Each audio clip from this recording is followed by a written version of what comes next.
Oh,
beauty. Now,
require offer di prevano for family. Oh, need a call it up to sweetie state in a way. Yeah, was state in a way, state in a way.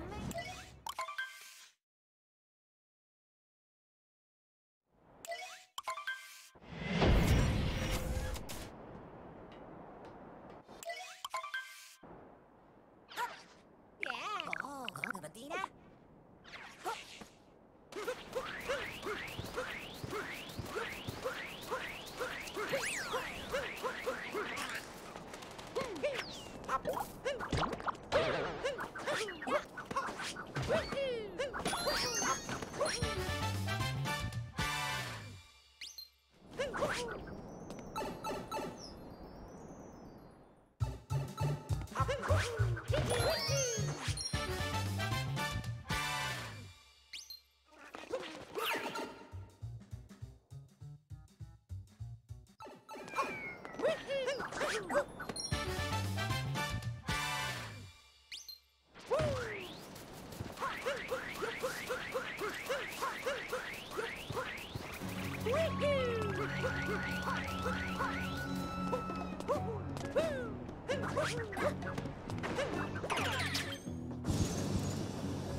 Varias feintas. Una minifita.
Whee!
about it.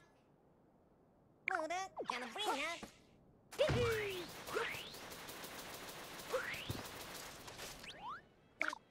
Hey, you real cat, you will.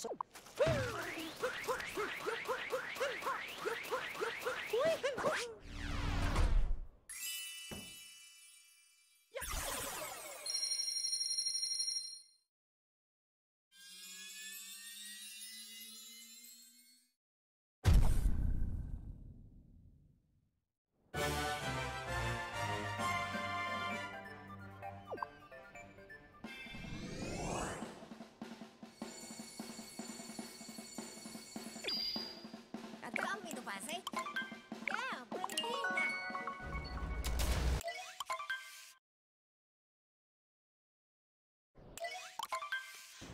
Bueno, Fatami. Oh, mira madre of the Swedish, taken away. Oh,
Oh, prima this. Oh, beauty, now play that. I'm proud.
He's a... Hey!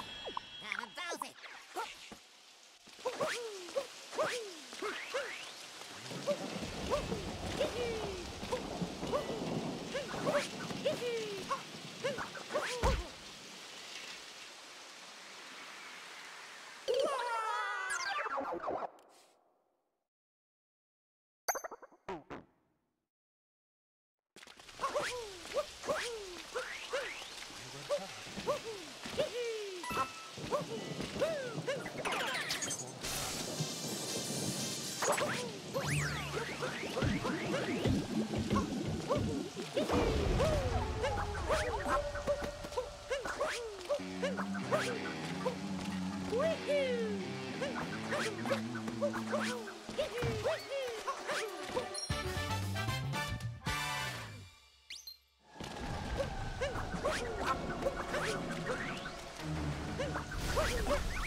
Me the mood, I mean, see that?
That's my I just stacking of magic help.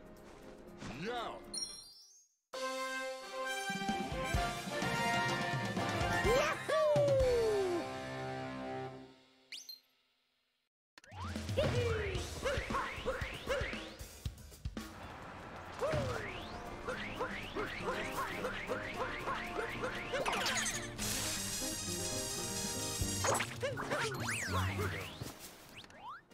Okay, he and Sophie okay. Yay!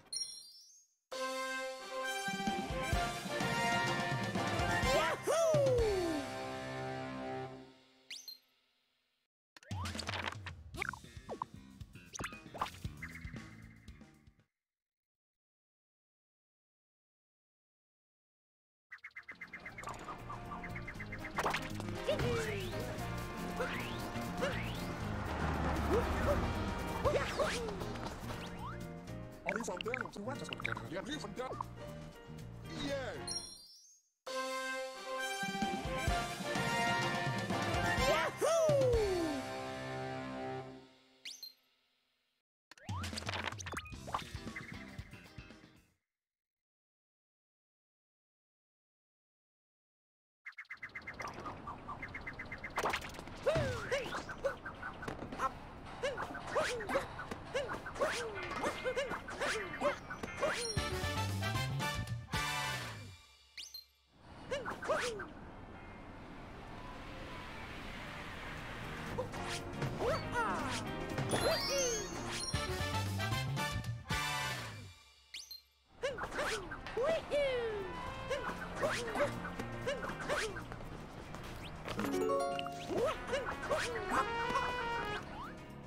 Can we go into we from down to West County? Yeah!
need some that?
Can you get this woman up? Get up, boy.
Say the miso. Harga pause.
And hello, everyone. So apologies for joining the party late here, but Timpani and I are going to be hopping in on some commentary for this very exciting Darker Side match between Kerbis and AwesomeAggron. So what's up, Timp? What's up, Dangers? Hey. I am. It's been a long day. Yeah, it has. It has been a long day for you. Just finishing up, you know, nabbing that hundo record. No big deal. Here for the Darker Side finale, of course, for my day. Finale for the day, yes. Yeah, Not yeah. finale for the tournament. No. Not quite there yet. And approaching it looks like Kerbis has got a pretty commanding lead. But it also looks like he's on some pretty stellar pace as well, if I'm not mistaken. Yes, I believe I was watching earlier. I believe him mentioning that it was his best pace out of stand because he did get a very fast clip, which was quite cool. I have been hopping in and out as I've been preparing, I guess, so to speak.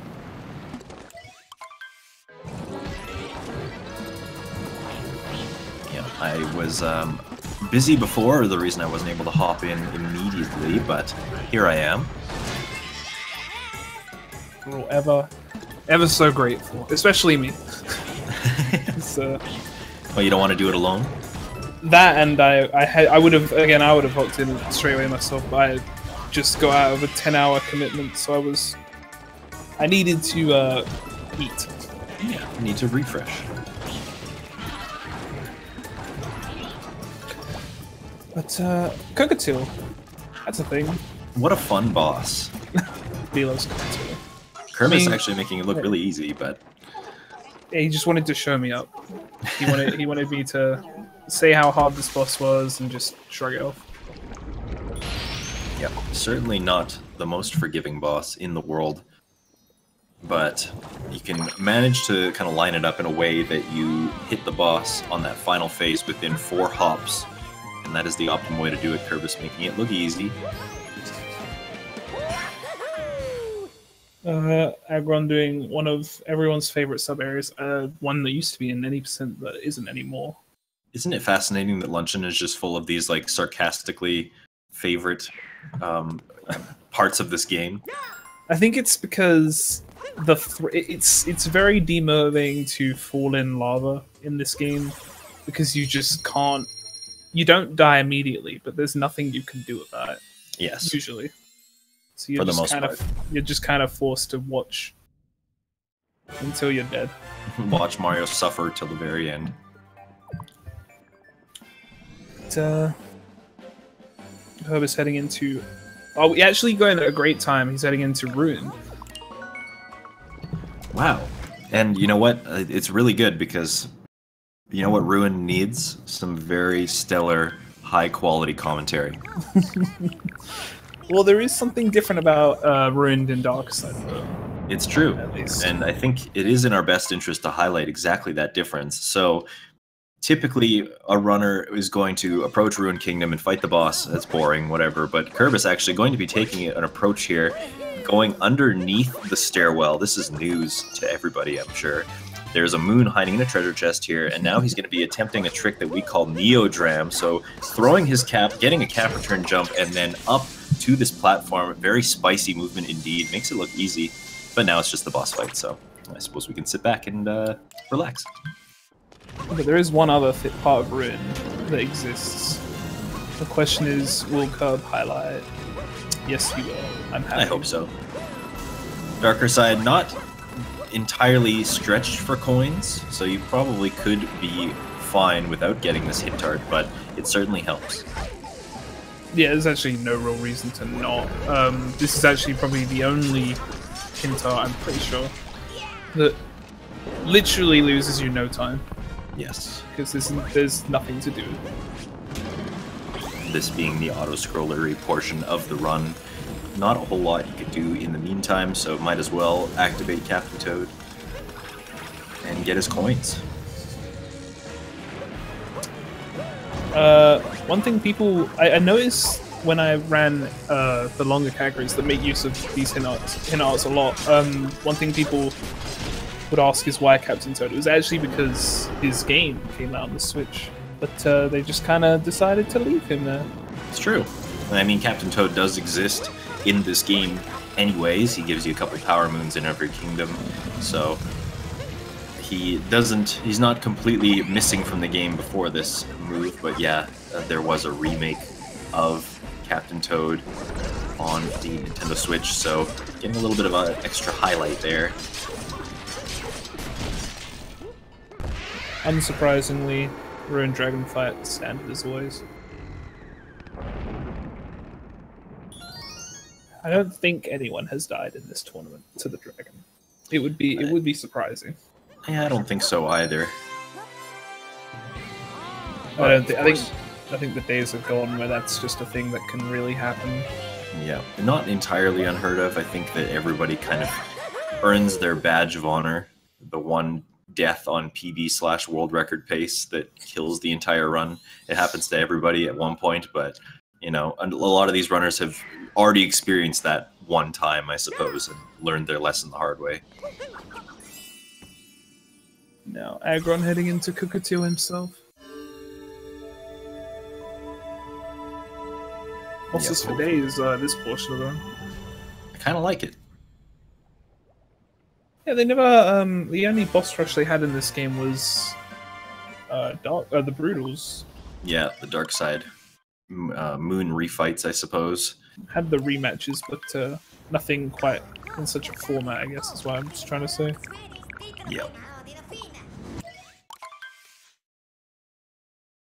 hopefully Aggron able to make easy work of Cookdeal. He's approaching the 3rd phase, so we'll be seeing something along the lines of what Kerbis was trying to do. This phase being the hardest, though.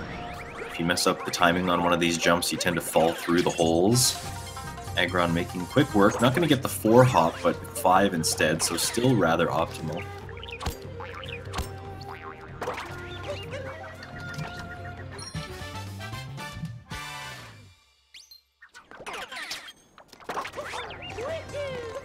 Kerbis nailing down that bird dram there, Pokio dram, whatever you want to call it, capture warp, whatever name you have for it.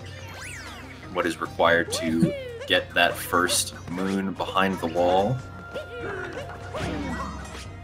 I think Kerbis actually opts for that moon in any percent as well, I believe. Yeah, you're probably right. I feel like I remember him saying that before.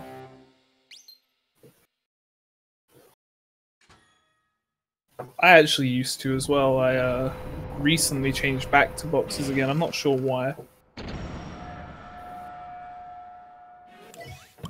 Which, I think it's just what you're comfortable with. They're so close in time, it doesn't really matter which one you pick. As long as you do the one that you choose well, then you'll be on good pace. Hopefully, if you're running Dark Side, you can do both well, because you gotta do both.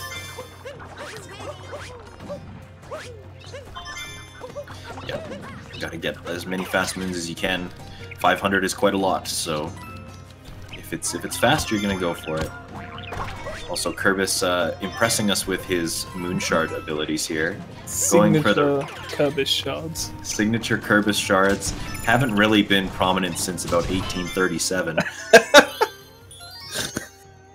Really showing off the old school strats, but you know, makes it work for him, right?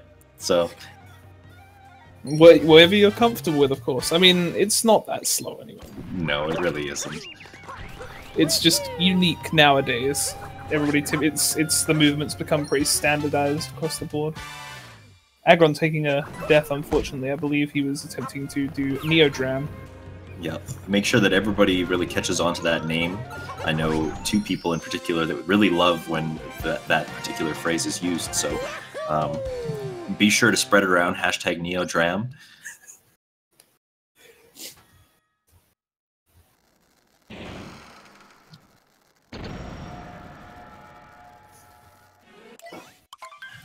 Aggron also activating Captain Toad, getting those easy coins.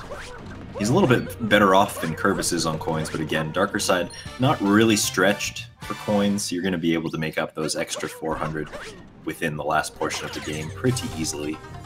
Yeah. And good thing about Darker Side is near the end of the run, you've got Lost 2, which at some point you do talk to Captain Toad, and he's sitting in front of a big stack of cash, if you still happen to need coins. So this is probably the most lenient route for coins outside of World Peace, because you don't need World Peace doesn't even require any coins, so the most lenient category. Money is the root of all evil, after all, so no coins in World Peace.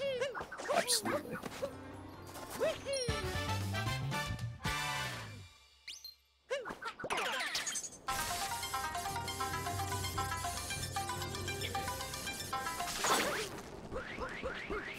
But yeah, Kerbis showcasing Topper first, which after a bonk obviously proves that it's not the optimal way to go. Had he chosen Harriet first, wouldn't have got the ball. Oh, I'm sure Harriet First Gang. I'm sure Harriet First Gang has its fair share of bonkers. They might be bonkers, but who knows? Actually, what Kerbis was doing was he was highlighting the importance of fighting the fastest brutal first for all moons no post game. True. That is a category he does run. Yeah, he's just practicing up for that. Also not making use of the checkpoint flag, which is kind of the reason that most people do Topper first, because it's easier to take damage, I find.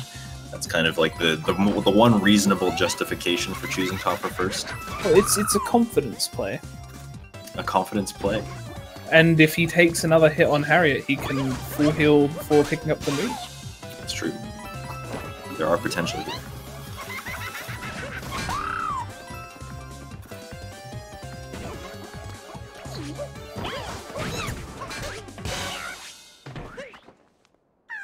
All right. Finishing up the Harriet fight, and maybe we will see him go for that checkpoint flag, or just take the damage boost time loss. We will have to see. No major issues after the death from Aggron in Ruin.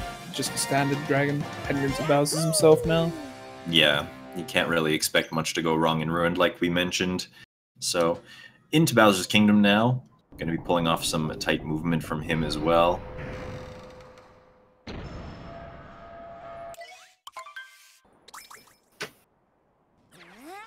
Abusing the Goombas on his way by.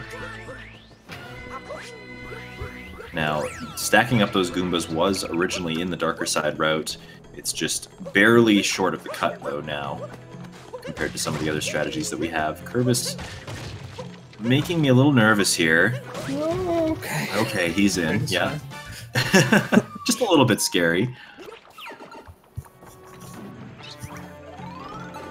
I think one thing that did make me opt for boxes again was I knew the movement after coming out of the pipe this section way more than having not come out of the pipe.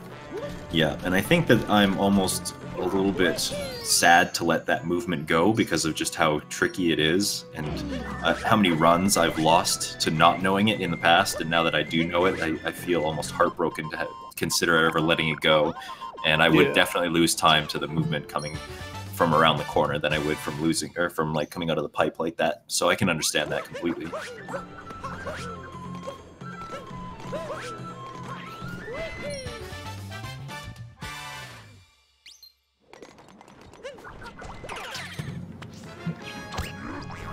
Alright, something a little bit unfamiliar to any percent runners probably is those two moons that Kerbis just grabbed.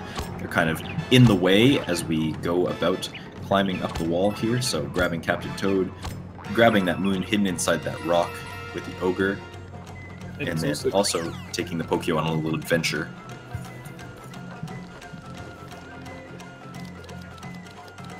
He is in the go-around gang, unlike me. Yeah, you go over the top, right? Yeah, because if you go over the top and jump down, you can break the box and poke the hole at the same time. Swaggy. It's not too hard, but it's very easy to miss, I guess. I mean, if you've done it a few times, it gets easier. Yeah, I can believe that. I would just be kind of afraid of landing on spinies or something like that, but I'm sure with a little bit of practice, that's not a problem. That is actually a true point as well, because I'm not sure if spinies positions are random. It sort of seems like it sometimes. I know that when I've done the Koopa free running in this kingdom, there's a spiny that just when I get to the section that Spiney's in, I have no idea where it's going to be. That's towards the end, kind of, right? Yeah. Yep, I know exactly which one you're talking about. He's not friendly.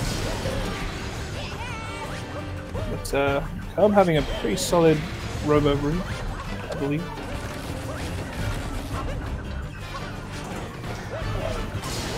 I might have should have let him bop Harriet first. Yeah, commentator's curse a little bit, but you know, aside from that, gonna be okay. AwesomeAggron also going for topper first. You guys are mad, by the way. Mad as a hatter. We may be mad, but we're cool. Yeah, that's all that matters. So, in case anybody is not into speedrunning, definitely the most important element, not going fast, contrary to popular belief, but looking as cool as possible doing it. Well, if you're not looking cool, why are you doing it? Exactly.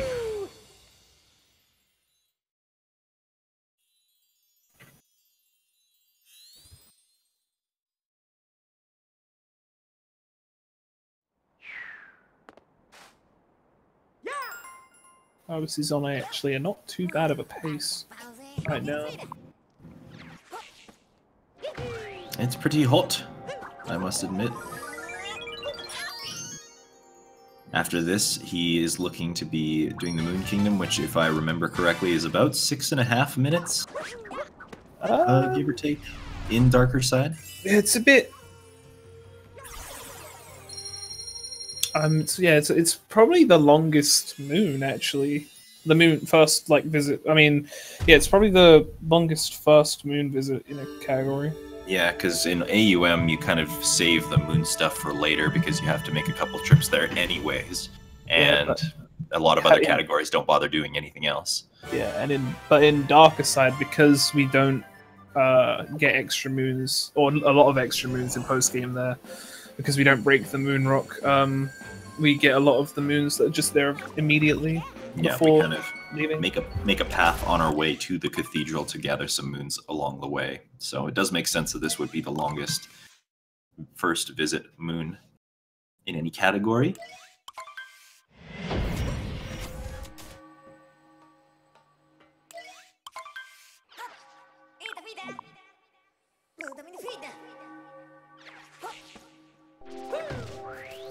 Aggron kind of scaring me with the boxes a little bit too, but able to make it look a little bit cleaner than Kerbis there.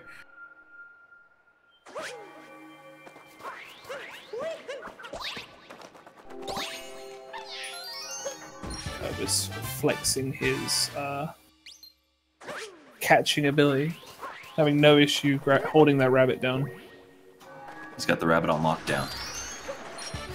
Now breaking open this rock, which I have seen some runners severely struggle with. You know, these moon rocks are particularly slippery and they just get all over the place. So, you know, Kerbis taking it real easy there. Luckily not having any issues. Yeah, the one fortunate thing about that moon is there are quite an abundance of rocks there, so you would have to mess it up quite a few times to be struggling. Yeah, you know, but considering how slippery all of those rocks are, you just never know how much trouble you're going to have.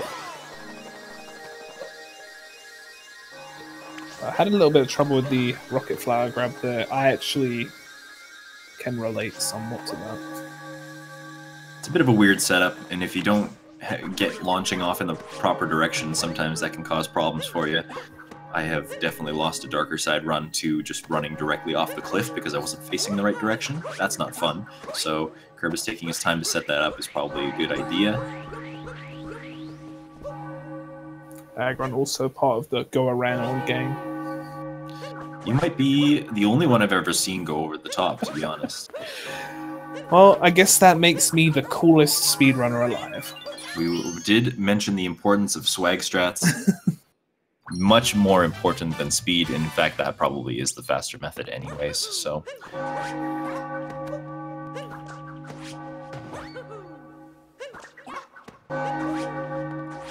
I do like that way that Kerbis climbs up the cathedral there. I should probably start implementing that myself. Still going around kind of the back way.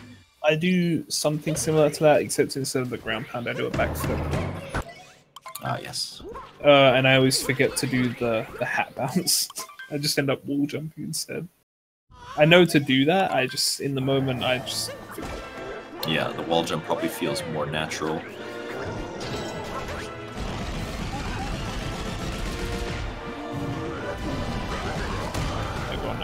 Missing the ground pound on top of it. Fortunately, not falling off.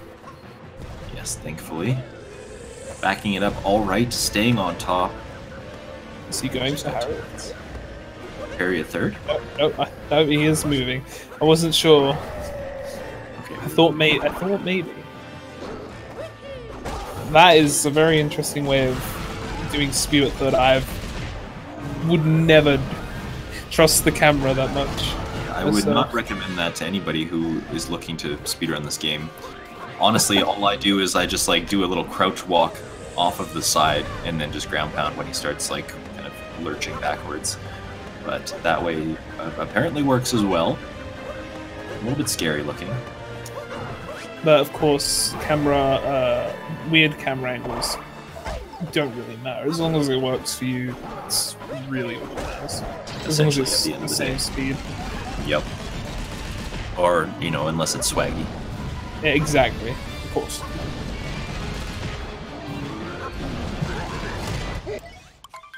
Kerbis landing the final punch on Bowser in the Moon Kingdom. going to be making his way into the escape. Now it's about 2 minutes after the Bowser capture to the end if you have an optimal pillar section and escape. So going to be coming in under 130.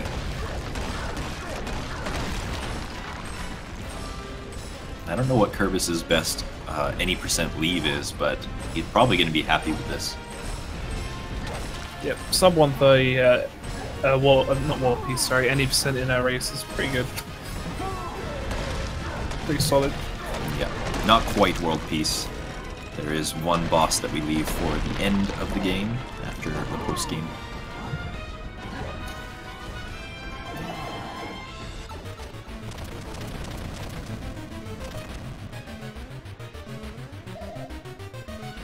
Oh, he went right into that wall. Yep. Going for the huge jump for the 2D skip. Looks good though. Should be fine.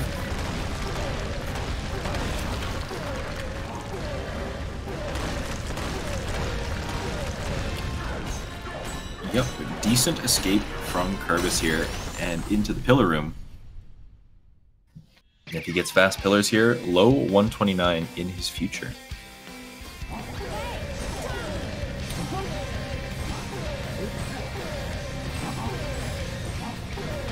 Not looking like an early pillar this time though. Unfortunately, some errant fireballs there going off to either side. Lining that up can be particularly tricky. So don't blame him there. Still going to be coming out of here with at least a mid 129.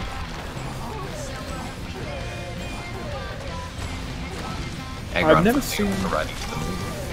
seen that lead up to the rabbit from Aggron. Looks like it was faster, to be honest. Maybe not. Yeah, no, maybe not faster in the approach, but the actual rabbit capture is faster because looked like that direction was a lot quicker. The jump looked to be a little bit faster from the rabbit. Yeah. But I would imagine the time lost in approaching from that far was probably I would imagine like that jump didn't make up for the approach is what I mean. Yeah, potentially not. So yeah, Kerbis coming in at like a 129.32 moon leave here. Gonna be pretty hot. So on his way into the post game, this is where the real fun begins. This is where the pace really picks up. There's not a whole lot of stop. No Odyssey cutscenes in between each kingdom. You're just hopping in the painting and on your way. So about 2 hours more of just continuous action, essentially.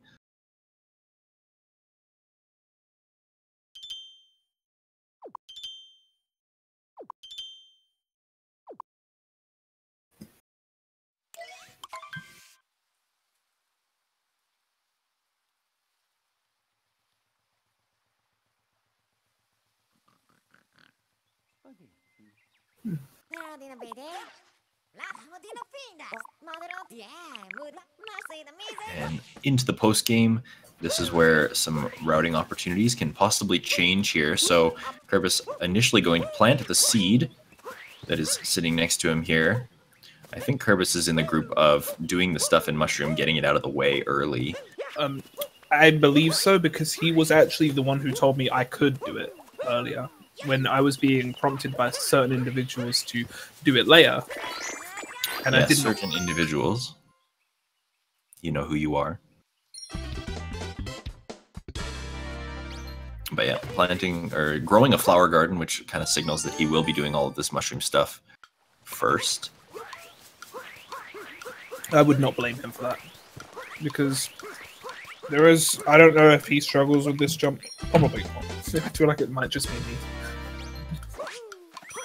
But there is a certain jump that I don't like leaving personally till the end of the run. One that Kerbis is approaching right away here. Yes, you have to. Originally, you would have to drain the moat, build up a Goomba stack, and impress a Lady Goomba on the other side of the moat. However, you can do some tricky motion jump momentum shenanigans, and boom.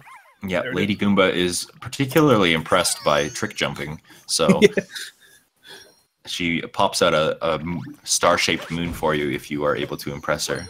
So, getting it on the first try. Very nice.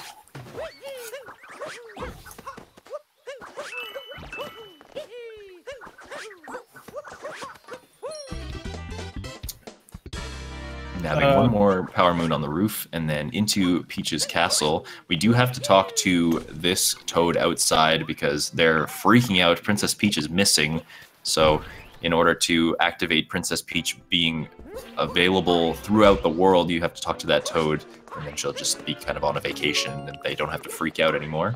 Going into the castle to look at a hint art, and then leaving, grabbing one quick power moon, and then on his way to the next kingdom. Of course, Mario is a man of culture. He does like to stop and appreciate the artwork. Of course. And there's a fine painting on the wall, so just got to take a peek.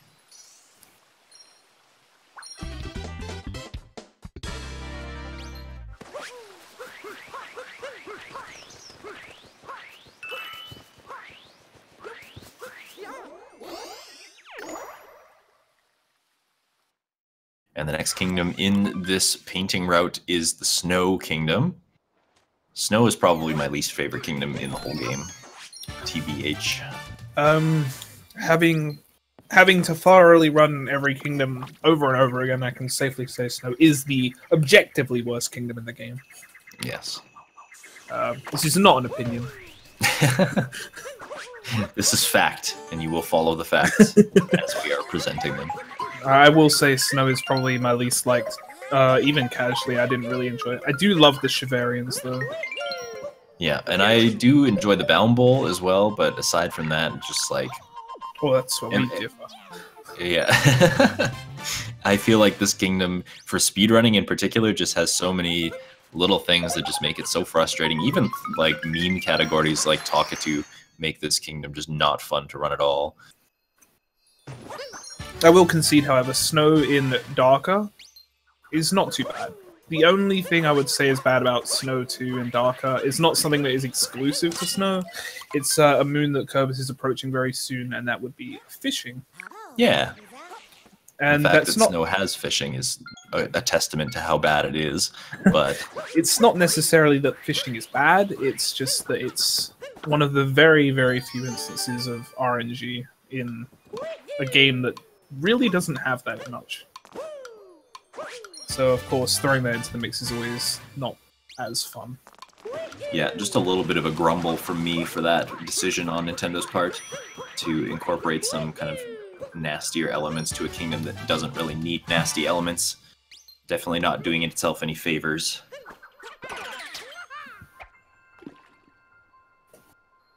So it's RNG in the sense that this fish has two forms of biting. It will either give you a small bite, like it is, as you can see right now, because Kerbis isn't pulling in the line, or it will give you a strong bite, which indicates that you can reel it in, like that. And it is random which kind of bite you're going to get from the fish. You're obviously hoping for a strong bite immediately, but that would seem like a very unfortunate one for Kerbis. I didn't count it, but it looked like it was 5 or 6. Yeah, I think 5 from Kerbis this time, which is extremely rare. Usually you do get it on the first one, if not the first one, then at least the first couple. But yeah, not working in his favor that time. At least it didn't run away. I've had the snowfish, as I approach the pond, sometimes just like pretend to go for the fishing line and then just jabate you and disappear. That's not fun. Then you have to hop out of the Lakitu and like go back in. It's just it's a big mess. I will say, fortunately, if you are just getting a bad bite, it is not a death sentence usually, because the bites are quite quick. Obviously, it's still an unfortunate time loss, and it is very... I personally really get annoyed by losing time to something that I can't do anything about. Yeah, certainly. But, fortunately, it's not minutes of time loss. Like, I mean, it could always be worse, is what I'm saying.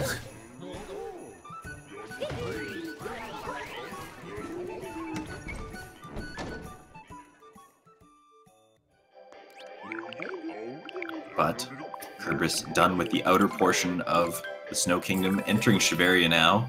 So he's shouting at the shopkeeper from across the store. Yeah, it's very far away.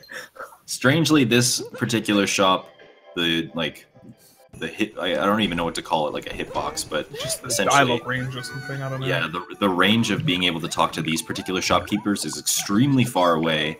A lot of the other shops you have to be like right up at the counter talking to them directly face to face, but this one you just kind of have to walk into the shop and nudge a little bit to the left, and somehow that works. So using that to his advantage. And now earlier on, obviously we saw these guys go into one of these sub areas and then just immediately clip into the Bound Bowl area to avoid having to do any of these sub rooms. But now that the Bound Bowl is done, a lot of the sequence, a lot of the story is kind of taken care of, and we don't need to worry about any more cutscenes. In fact, one of the sub rooms is entirely broken in the sense that the boss fight doesn't even need to happen. You just have the moon sitting out in the air. So we're going to be going into these sub areas, collecting all of the moons that exist within them for some quick moons before we kind of make our way out of snow. I'm not entirely sure what you mean by that, Dane. There's still a threatening lump in that boss room. That's true. The true final boss of Snow Kingdom waits. It's so threatening you actually get 2 moons for it. That's true. The only boss in the game that you get 2 moons for, in fact. I actually thought Aggron was going to pick up Yoshi, though. You rolled right past him. Just saying hi, you know. Obviously an homage to SM64, like this entire kingdom is. Yeah, and arguably a lot of this game is indeed. Oh my goodness, Kerbis. Okay. I actually did that exact same thing today. But I fell a bit lower, so I had to try and land on the purple coin ledge. Which, fortunately, I needed to be there anyway, but it was very scary. Yeah, doesn't make it any less scary. Kerbis taking down the final boss with no effort whatsoever. Yeah.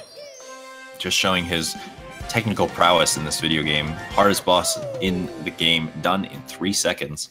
Amazing.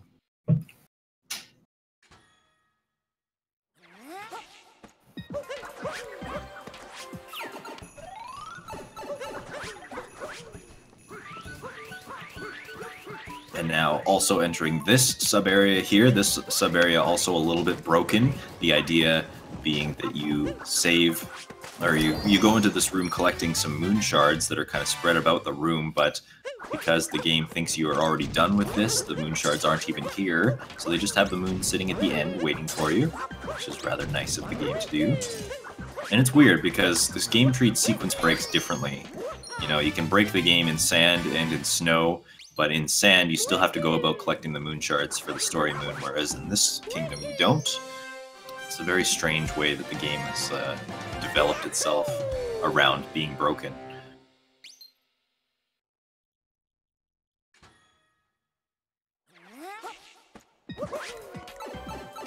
I will say this is probably my favorite part of Snow, going through each individual room. Yeah, me too. Unfortunately, it's very brief.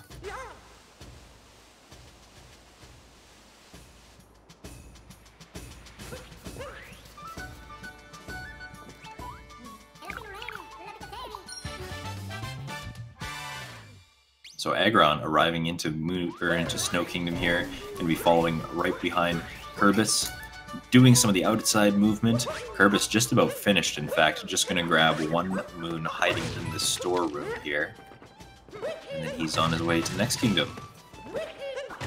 Of course you can't forget this one. No, absolutely not.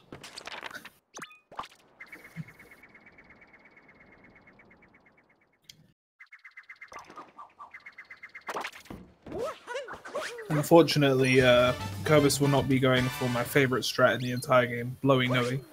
Blowy Noey, indeed. Let's see if Aggron gets lucky with the fish as well. So you got first bite, that's very nice. Saving time. Yeah, I'll be saving some time on Kerb. Oh. That's always nice. Always nice to get a first bite fish in general. Yeah, and considering there's 3 of them in this route, the most optimal thing would be to get first bite on all of them, but the lake fish in particular is not very friendly and doesn't like to kind of look in your direction, so tend to have a little bit of trouble with that one. Yeah, you thought that the final boss was that lump. Oh, wait until we get to the lake. Yep.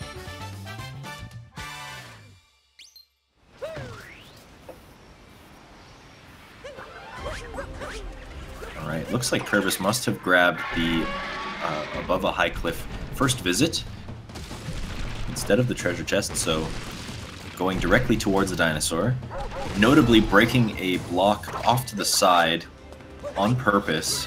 For some reason, the rocks in this kingdom, no matter what phase you enter, no matter how many times you die, no matter what sub-areas you enter, if you break a rock with the dinosaur, it stays broken until you leave the kingdom. So, by breaking that rock and then activating the moon rock later on, he will be able to come back and get a very easy moon by just ground pounding a glowing spot underneath it.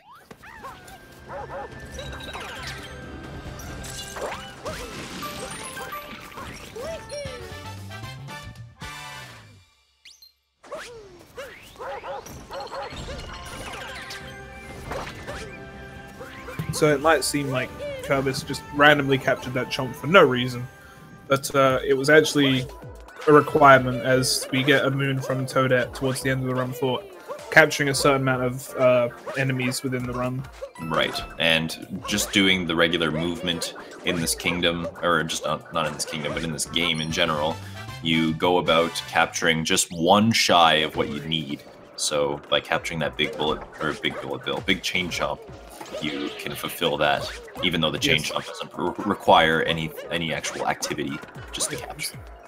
Because big chain chomps and chain chomps are actually separate entities in the capture log for reasons. As well as the golden chain chomp. Yes.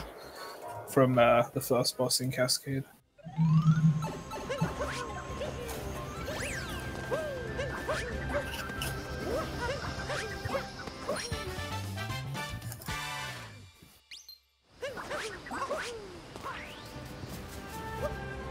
Alright. I think I've never really thought about where Aggron is now. But the Taifus wear Santa hats. They do. I've never really thought about the fact that they were... I mean, they're always wearing them. It's true, yeah. I'd never really thought about it until now. Kerbis taking an unfortunate death to one of the... Actually, I'm not sure... I guess he took the death on the return trip. He did, yes. Yeah. So that's not too bad, but it's still... It's annoyingly common, I feel, to die on that moon. Yeah. The kind of common thing about these cloud platforms is that they eat your cap throw inputs. So if you throw out Cappy and it hits a cloud platform when you didn't really want to, kind of mess up your momentum, and you can just go diving off a cliff or something like that. So that's exactly what happened to Kerbis there, unfortunately, taking a death, but not ending up too bad, just warping to a nearby checkpoint. First try. So Yeah. this rock sucks. I don't really know the intended way of getting this rock, breaking this rock, but it's very notorious for not breaking when you really feel like you should have hit it. This game, I think, originally intended you to kind of do some poker shot with the chain chomps and line them up in a way that you can, like, hit them by, you know, maneuvering both of the chain chomps together, but it's faster just to use the back one. See, but it doesn't always work. I was sure of that too, but I've heard that apparently it still misses sometimes, even with that poker shot. Yeah, I've not personally tried it, so I can't vouch for the legitimacy of that. But it just, I don't know, that rock just seems very strange. Just bad game design, you know? Yeah, thanks, Nintendo.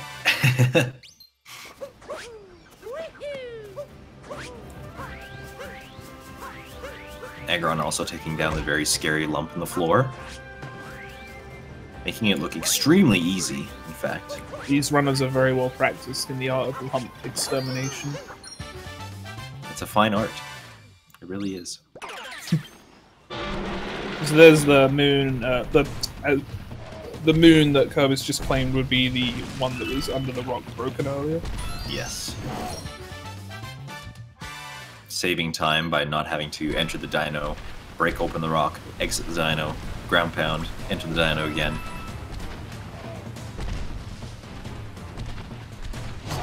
I'm not sure why I really dislike this one. The telephone pole? Yes. It does seem a little bit out of the way, I suppose. I really enjoyed Aggron's. Yeah, I guess he enjoyed it too because he flipped it. He like threw his cap out to the right of the boxes and got a misdirectional dive. I don't really know what you want to call it. Like kind of like a value dive. Oh yeah, I just didn't want to use that in case people weren't aware of what I was saying. But sometimes this game likes to throw you in a different direction when you dive, as opposed to the one you're holding. I'm pretty sure it's a camera issue. Yeah, something along those lines. But he threw his cap to the right, dove to the left, and then Cappy just came along and slammed the entire box tower down. It was very amusing to watch.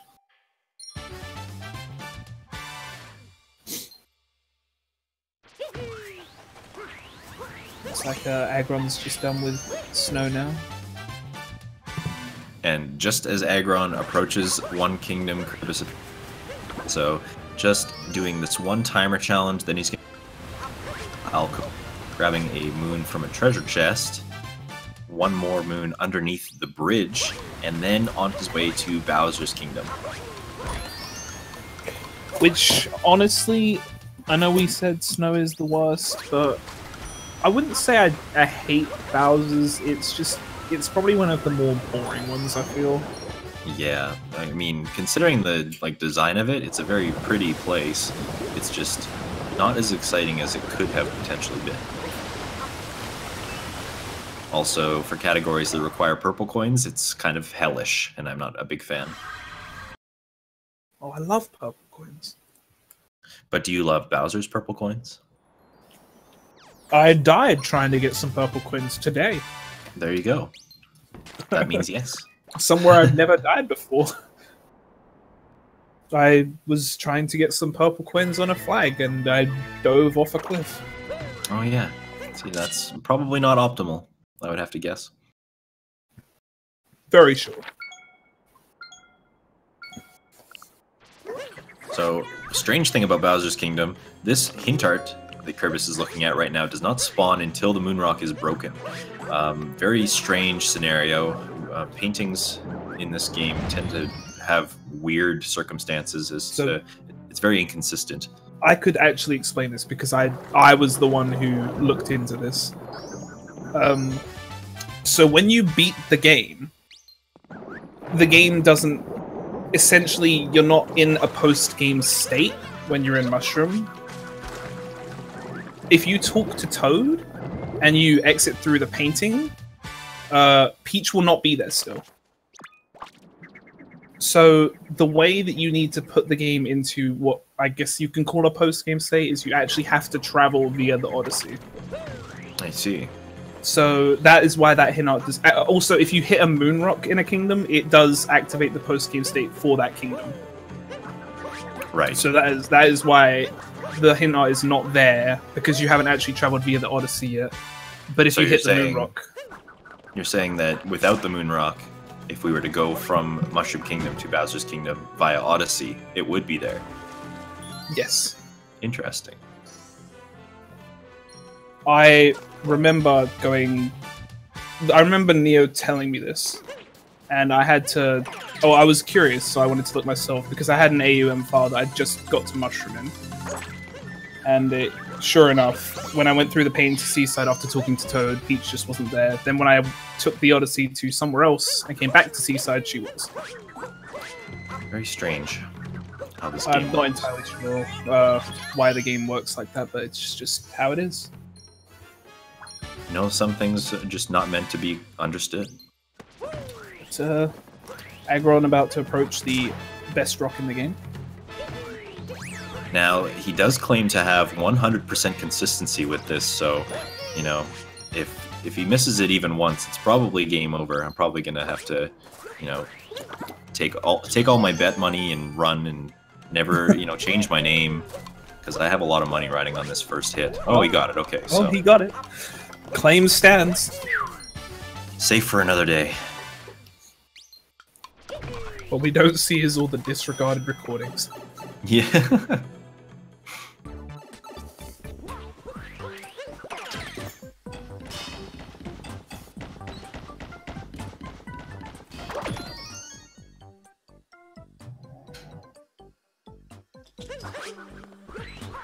Alright. Otherwise, running through the kingdoms quickly here. Kerbis gathering a couple moons from this sub area, obviously breaking the whole sequence of. I was gonna say, if you haven't seen this sub area before, it's actually really fun, but we don't need to do the fun part. The last moon in this sub area actually called Jesus' Big Adventure, which makes sense if you do the room properly, but we kind of just don't. So I coined the term Jizo Chizo for that room. Jizo Chizo. I think is a fan favorite.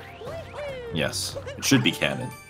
Because then you can call the last moon Jizo's Big Cheese. Exactly.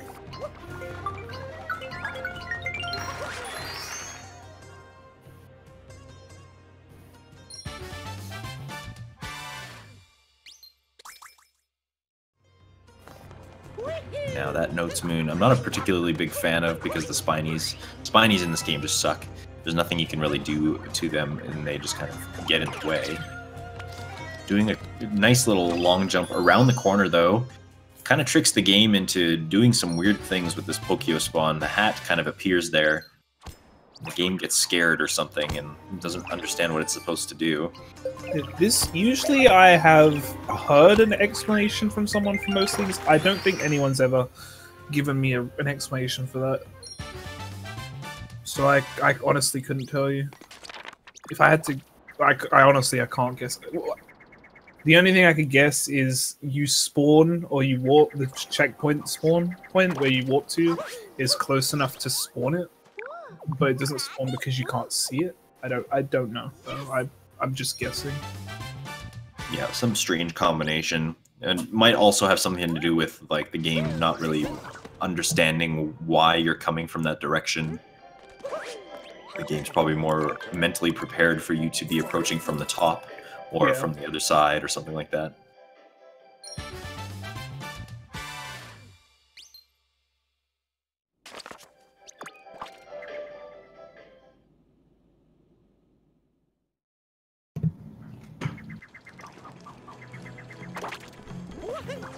Kerbis having a pretty solid post game so far. Outside of the unfortunate fish, I don't feel like he's actually had anything go. Oh, well, actually, he did have the death, but this Bowser's at least has been pretty okay. I don't think I've seen anything bad. Yeah, I think you're right. Consistency is the name of the game in these longer categories, so as long as he's not taking any huge deaths and not making any mistakes that are where he's getting stuck for a while, like that's usually what it requires to get a good time in Darker Side.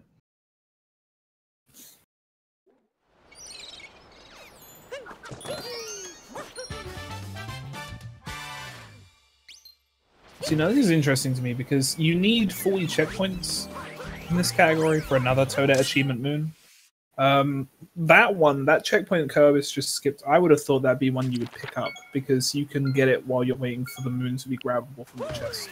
Yeah, I tend to make a habit of grabbing a lot of those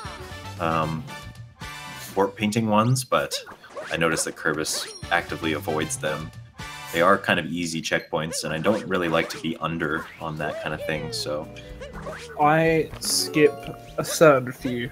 I don't skip luncheon because you can throw your hat and dive straight to the moon and get the checkpoint with the home throw, and the same with Cascade. Yeah. Moon checkpoints I'll actively avoid are ones like Wooded. Yeah. It feels like it's on the other side of the cage. Just Bowser's as well, there's no real easy way to get it, because you can dive straight into the moon there. What is Aggron doing here? I was wondering the same thing. Did he... Okay. I know this is... Did he get the Vault Moon? Because I remember seeing a clip of Neo coming out of the vault and getting this moon with that jump that Aggron just did. But it looked like he was on the roof above the vault. Interesting. So I don't really know what's going on here. Aggron devising a little bit of his own strategies.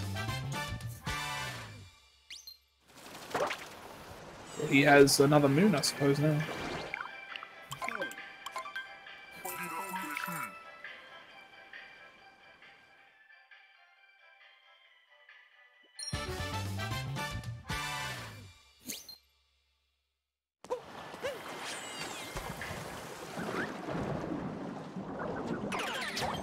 I wonder what he moved for that. I'm wondering. I know, we never really established what a good replacement for that would be if you were to implement that into your route. This is the thing with Darkseid. There are so many. This is one thing that Darkseid does have over a category where you would get everything, is you can pick and choose. There are a lot of moons that hover around the same time, so you can kind of pick and choose a few of them if you want. Yeah, it's kind of comparable in the way that like 70-star Super Mario 64 is, you know, you don't have to accomplish everything, but you're obviously looking to find what is the fastest. The main difference between that and Darkseid, though, I think, is that with Super Mario 64, every objective is more or less going to look the same. So you start at the beginning of the level, and you finish the level where the star is, and you get back to the beginning, and you do it again. Whereas Darkseid is even more versatile in the fact that, you know, once you've picked up a moon, you basically are left right where you left off. So the routing opportunities there are essentially limitless because of that. Definitely a huge point in this game's favor. Yes, certainly. It's just, that's one thing I really love, is that two people could end up with a very similar time and just have done a vastly different route. Yeah, and the more you collect, the more that variance can really show itself. I think AUM is a good point of contention for that. Like Hayes being second place currently, I believe, and his route is vastly different from the one that Timpani uses. It's me. That's you. But yeah, no, I do really love that about this game. It's just, I really hope that if we do end up seeing a sequel to this game, which I would be quite surprised if we didn't, because it's just, it would be cheaper. And I mean, for them, I mean, because obviously they've already got the engine. Mm-hmm. And I mean, they did the same thing with Galaxy. They used the same engine because they had it, and people loved Galaxy. And lots of people love Galaxy 2 as well. Mm-hmm. Some people actually say it's the better game, so... I don't know if I'd say it's the better game, but it's definitely my preferred. Right. I just liked the level design better. But of course, not to deviate too much. It's still on topic with Mario, I suppose. Kerbis doing one of my favorite parts of the run, actually. Yeah, you sound very, No, I'm serious. I'm serious. This is one of my favorite parts. I find that especially the Notes Moon is particularly frustrating as far as platforming is concerned and trying to go fast. I like the jump. There's just so many things about this particular section. I'll actually kind of go over them as Kerbis does this. So, entering the pipe right away here, you see that the Koopa is kind of spaced in a way that if you make that jump immediately, then it kind of gets in your way. He is going to be using the Koopa shell optimally here to collect the notes, but that's for me it just seems like a very frustrating platforming section. But I actually made that look rather easy. I'm gonna have to steal. I'm writing notes, keeping notes. He was even polite enough to stop the shell so the Koopa could get out again. Yeah, he's good guy Kerbis, you know, always looking out for the Koopa buddies. Yeah, I don't know what it is. I just kind of I would like to see a big 2D maze, like a bigger one of this. Totally. Just like I would like to see a Spooky Kingdom. Just like a full-blown Super Mario Bros. 3 style level. Or Super Mario World Ghost House. Ooh, that would be hot.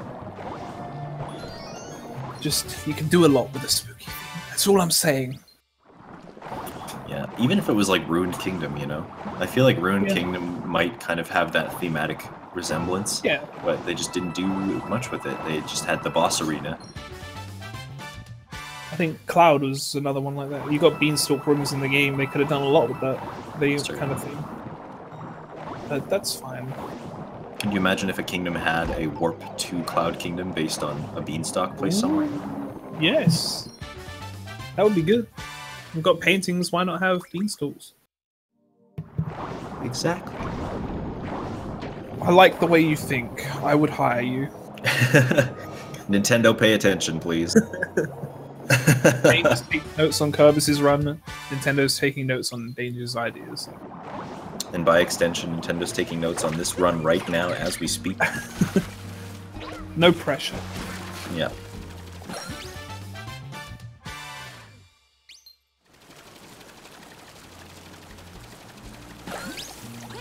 One thing I never see that gets talked about with moons as well, because this isn't the first instance of moons in a Mario game. Like, I remember Super Mario World had those 3 life moons. Yeah, the 3-ups, I suppose you could call them. But they were very hidden. Yeah. And I mean, it does make sense that power moons are the chosen thing here, considering the whole game kind of thematically centers around going to the moon eventually. There's rabbits, which in Japanese folklore is kind of like, it's believed that they existed from the moon, and that's where they originate from, which makes sense, because that's where you're fighting the Brutals. I did not actually know that. Yeah. It's kind of just like an interesting Japanese thing, and like Nintendo incorporates a lot of those things. You know, they have tanukis, and obviously tanukis are like a Japanese mythological creature. So, you know, kind of just injecting a little bit of Japanese history into their Mario games, which of course is a nice, clever little touch. See, now Kerbis got the wooded checkpoint, one I would not get. Now, I actually do grab the wooded checkpoint because while you're standing on those platforms, all you need to do to get that checkpoint is just a quick cap throw backwards. See, I've heard that, but I can't seem to do it. Interesting. I'm probably doing something. It's probably the camera. Just every time something goes wrong in this game, it's the camera's fault. Which is funny because this game has one of the best cameras. But, yeah, except for sometimes. And that's one of those sometimes. I would say it's probably not even the camera's fault, it's just the way that this game likes to disregard the existence of objects off screen. Yes. More so than the camera itself.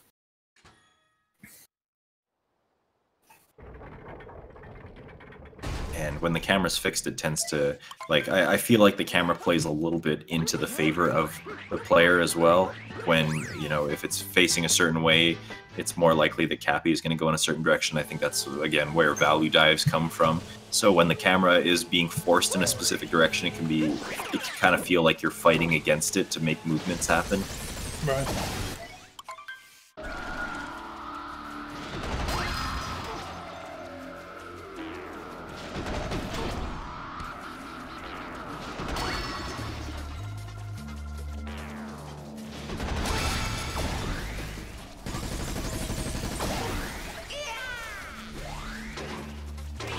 Alright, now notably, Wooded Kingdom is a place where you do not achieve world peace until the game is over.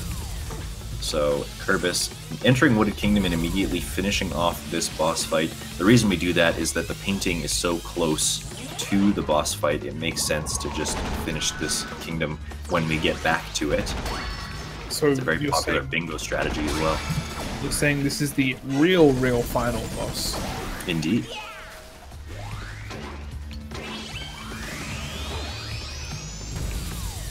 Of darker side, anyway. I suppose if you were playing casually, you could save any boss you wanted for last. Alright. I'm going to save in my next playthrough. I don't know, I can't think of a good one. Save the best for last, right? So, obviously, Brigadier Mollusk Lanceur Probably. You were just looking for an opportunity. I mean, yeah, but it doesn't detract from my argument. Best boss of the game.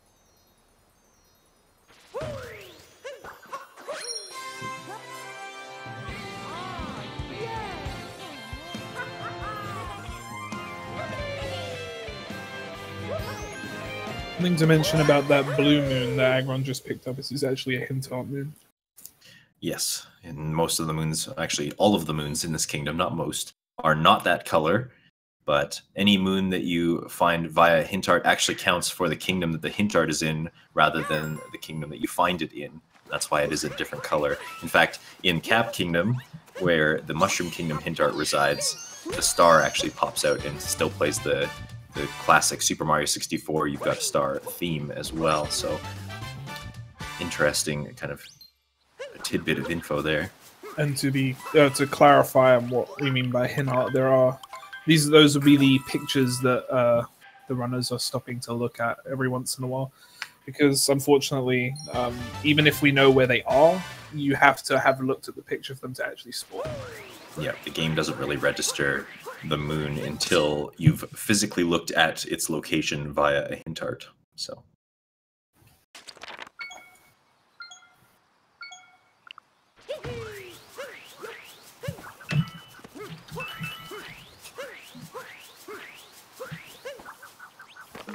As Kerbis demonstrates there, looking at it. Looking at one more hint art there.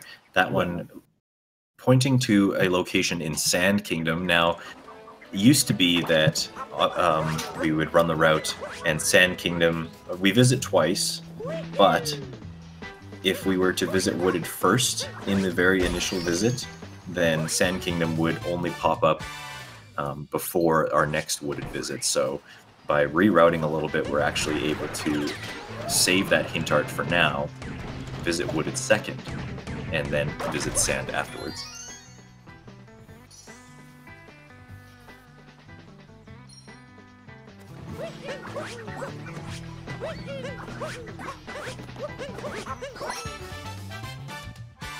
That was quite satisfying.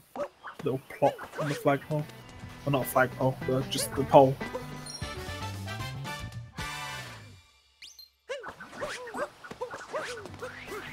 Now Kerbis approaching a particularly scary jump if you're not used to it. Going to be using this rocket flower and a vector jump to essentially suicide all the way over here, but making it across, not taking a death. Going to be talking to Captain Toad, and this also has the added benefit of making it to the observation deck, which is a point in this kingdom we haven't visited yet. Initially, what the game wants you to do is like take a nut and plant it activate a timer challenge essentially to get up here, but you don't need to do that if you can do this jump instead. I was gonna mention he actually did it with one flower. I never done that before. With one rocket flower? Yeah, and he jumped not halfway, but way lower down the ramp than I normally would. Yeah, I think I only grabbed 2 flowers out of muscle memory for world peace. Oh my gosh! I for some reason I thought he had to go. Well, I thought he had to go in there because he threw his hat out. But that's not the case. Yeah, I got my routes confused a little bit though.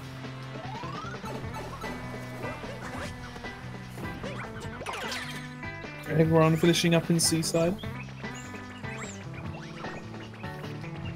Yeah, which means he'll be on his way to Wooded now. Wooded being the first of kind of the longer kingdoms in the Darker Side route.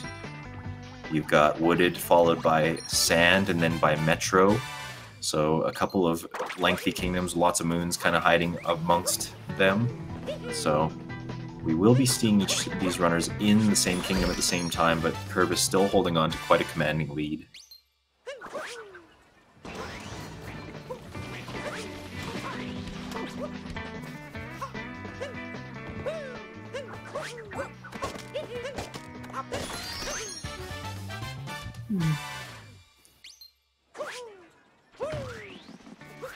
Ooh, that was a bit spicy.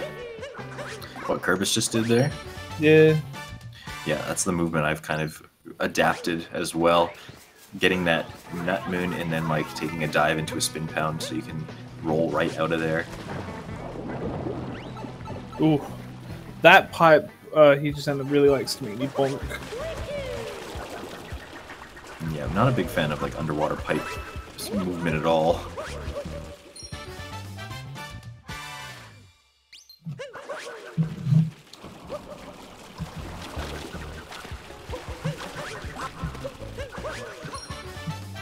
Just making it through the room that eats all my inputs.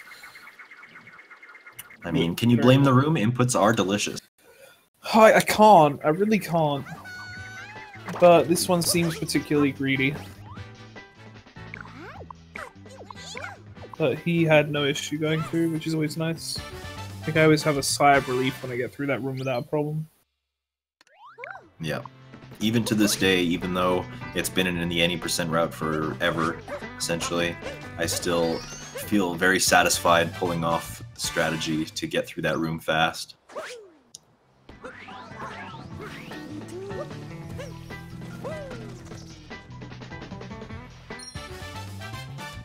Kerbis nailing down that vector really nicely.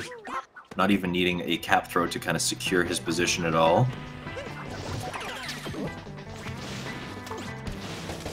A cap throw, after all, is just a suggestion. Exactly.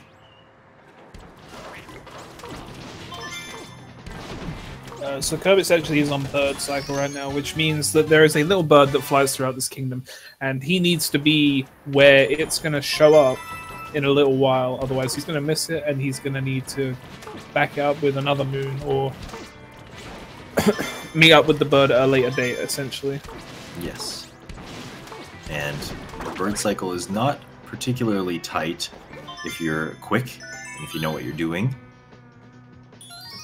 The alternative, of course, is to just gather this moon here and wait for the bird to come around, but it does look like he has a pretty solid lead on it. Very far away. Really good movement then. Yeah. So he even has enough time to do this timer challenge. Get his hat back. And then just hang out for a hot minute while this bird flies by.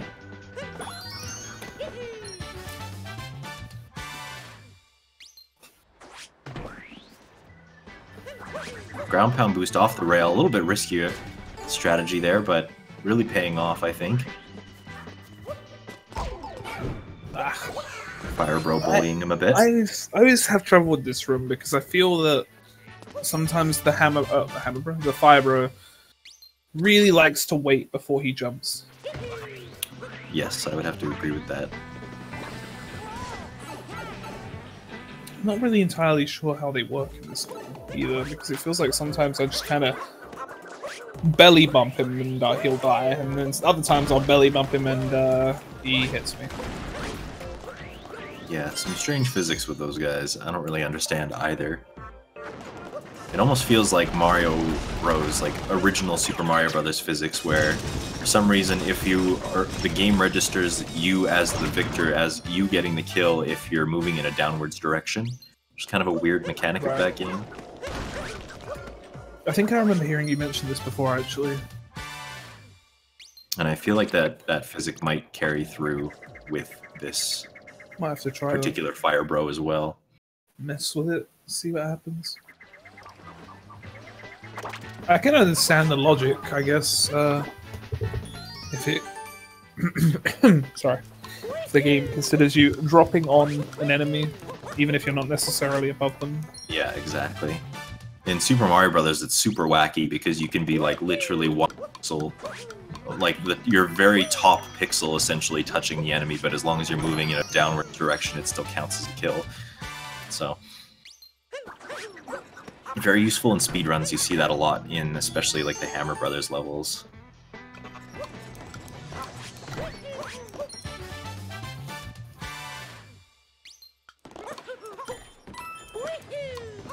Kerbis, leaving Wooded now, entering my favorite kingdom in the game.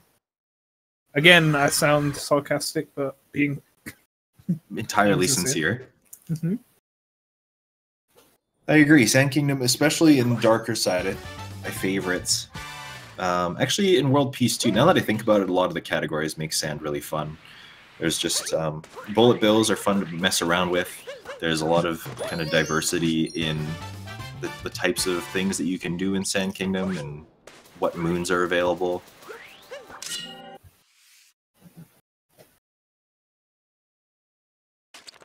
And I feel like Sand Kingdom is... sand levels in general are pretty stereotypical of... Aggron taking a very weird approach to that jump, but making it work. It kind of scared me. I was watching it too.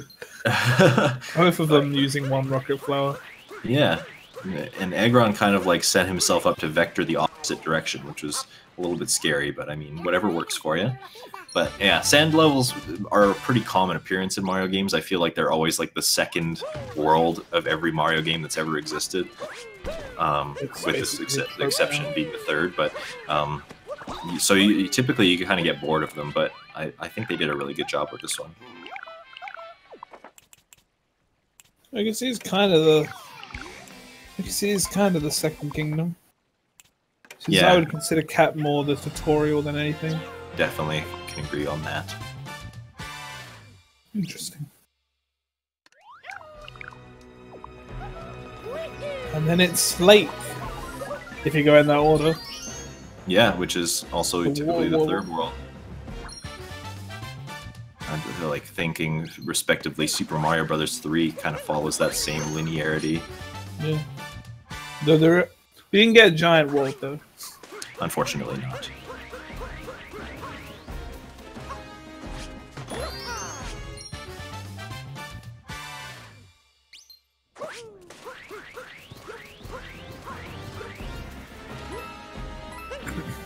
But strangely enough, World 5 in Super Mario Brothers 3 being the Sky World, and Cloud Kingdom comes after Wooded, so... Oh my god. Interesting parallels here. This game was not as original as I thought. I mean, a Mario game where the objective is to beat Bowser and save Princess Peach, not being original? Oh my god, I'm throwing it out. Yeah, but there were never hats before. I mean... Oh, right. Well, Mario was always wearing a hat. He just couldn't throw it before. So there's that. Well, what's off the Cloud World?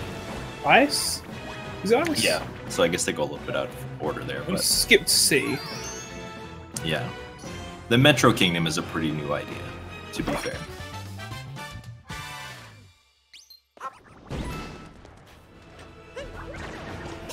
But yeah, then it goes Ice and then Pipe World and Bowser's. And honestly, the Pipe World is kind of a Wait, the pipe quite world? like... Yeah, World Oh, 7. right, yeah. Wait, what were you... I missed what you said, sorry. Oh, that is kind of like a unique Super Mario Brothers 3 idea. Right. Because, I mean, there's pipes everywhere, but having a whole world dedicated to it is kind of a unique idea. I mean, Aggron just finished up a sub-area dedicated to pipe work. Even though there were, like, no pipes. Yeah, just the one at the start and the one at the end, and it just so happens to be called a pipeway, I suppose, but...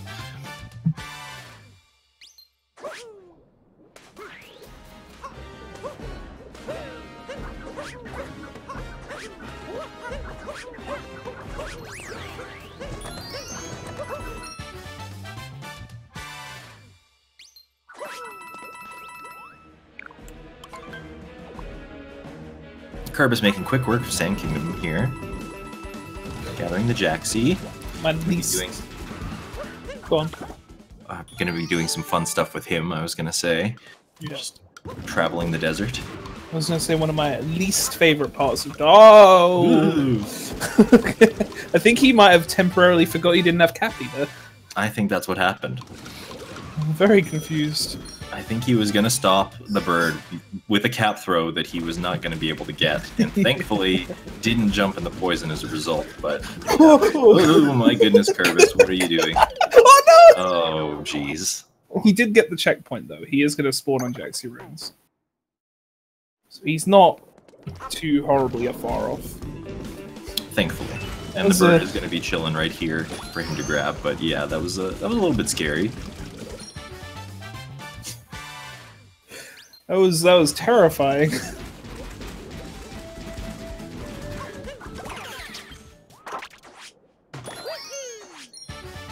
Also, I'm gonna blame Cappy for that death, by the way. Yeah, because if you hit the Jaxie temporarily, you can't temporarily get back on him. And Cappy really, really hates Jaxie in this game. If you throw Cappy anywhere near Jaxie, even if there's something else you would think he would hit first, he will always hit the Jaxie. It's weird. And like... I think it considers him an enemy. Perhaps. And also, anything capturable, Cappy doesn't always like to go for as well, which is really strange. Like, one considerable thing I can think of is, like, if you're trying to do the Glide-on Dram in Lost, for example, or Twist and Turn Treasure, I suppose. For some reason, if you've died there already and there's coins lying about, Cappy will go for the coins. Cappy will not go for the capture. I think he has a priority list. It has to be it. Enemies, I would imagine, are probably really high up. Coins also make sense to be really high up. But I would wager that's just what it is. Yeah. It just seems a bit strange to put captures low on the priority list. I guess it's because they didn't want you to capture something that was about to die. Maybe. Yeah, makes sense. I imagine the goal was to try and prevent you from dying unfairly. I don't really know though. I'm not the big brain for Nintendo. I'm just a humble consumer. Yep. As we all are. I didn't see how Kerbis's fish was because He of was the too fast. happy. Well, I guess it must have been pretty good then. Yep. That's the only thing we can assume here.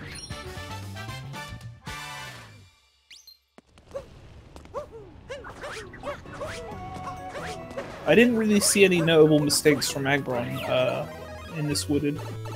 Seemed like Just a couple of potential just like missteps. I think that the bullet bill breakthrough room gave him a little bit of trouble, but aside from that, you know, he's making quick work of it.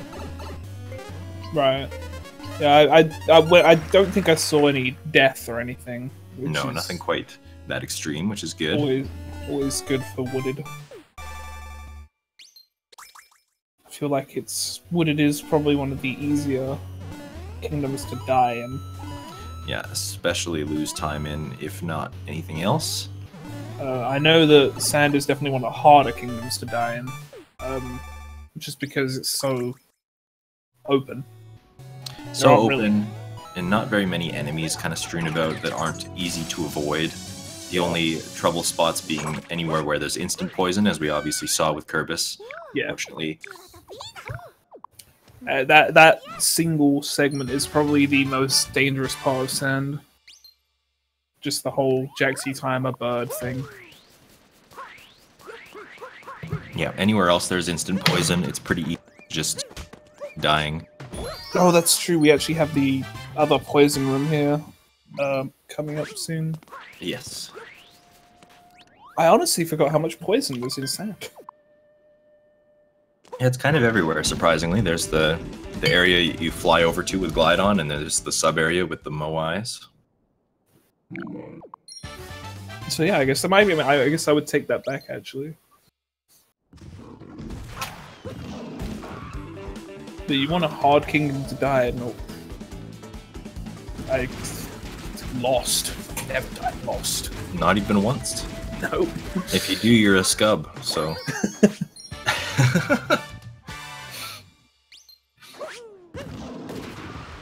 I was gonna say lake, but I've died in lake too many times.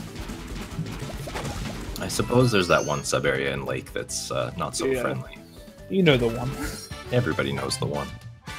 Well, we'll get to see the one. Yep, after Sand Kingdom comes Metro, another quite lengthy kingdom. And then Lake after that. And then Luncheon.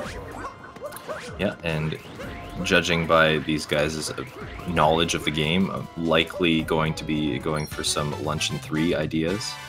Yep. So we can expect to see a moon deposit in Luncheon. So we've got a little while before that's going to happen, but it's not too far off. Since they're not in Luncheon long before they leave for the first time, or technically the second time, but in post-game.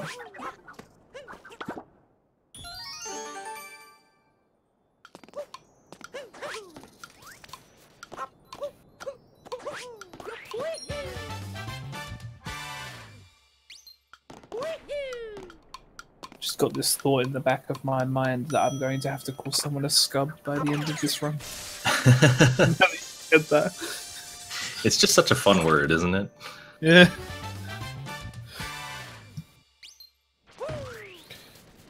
Oh, I did not like this platform earlier today. I could not for the life of me stay on it. The Goomba one? Yeah. It's not particularly friendly. This poison room Kerbis in now being the room I was referring to earlier. Yeah, once you've memorized where the invisible platforms are, not a big deal. But of course, it still is instant death if you touch it, so always good to try and avoid as best as possible. I find that sometimes I just happen to be on the edge of the platform without realizing it. Yeah, and that's one way to... just I slip off because I don't think I'm near the edge, but I am.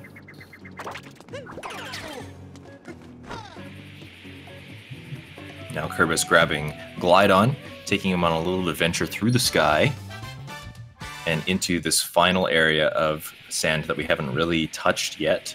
This is the part where the moon shards live, but that part is actually way too slow for Darker Side specifically, having to kind of bounce around this area and collect the moon shards. Like we mentioned before, if it were like Snow Kingdom and they just gave you the moon for having broken the story sequence, then maybe this moon would be incredibly fast, but it does not work that way. You still have to go and collect the moon shards.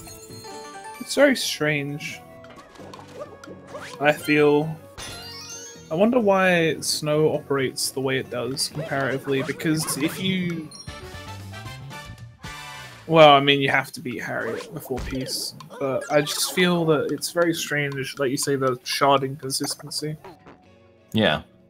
It's kind of weird how the game works like that. And if there were a way for somehow to break the sequence and skip Harriet, I wonder how they would go about giving you that multi-moon. Yeah. So I can't imagine it would just be Sing. That'd be very bizarre. Yeah. But you never know. We could just crash the game. Who knows? Very, very likely. I mean, as far as we know, there is no loading into that kind of hole in the desert until that sequence happens. So, very possible. Maybe we just haven't found a way in there yet. I believe that they did, actually. Like, not into the... I believe that they found that there was no loading zone there, but I can't for the life of me remember. Yeah, it would make sense to just have it inactive. Yeah, because it's the same as Metro. The manhole, you can drop in there from out of bounds, but the loading zone is not there. Right. And also weird that Nintendo makes some of these precautions for some kingdoms and for others doesn't. Like, Snow is a good example. You know, it would make sense that if they were to block off the loading zones in some kingdoms that they would do it for all of them, but not is the case in Snow, because you can still enter the loading zone for the Bound Bowl area before having broken all the seals, which is very interesting.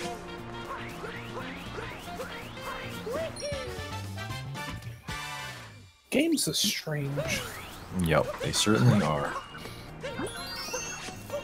Part of what makes speedrunning so fun is finding out, just like, trying to poke holes in everything that they might have missed.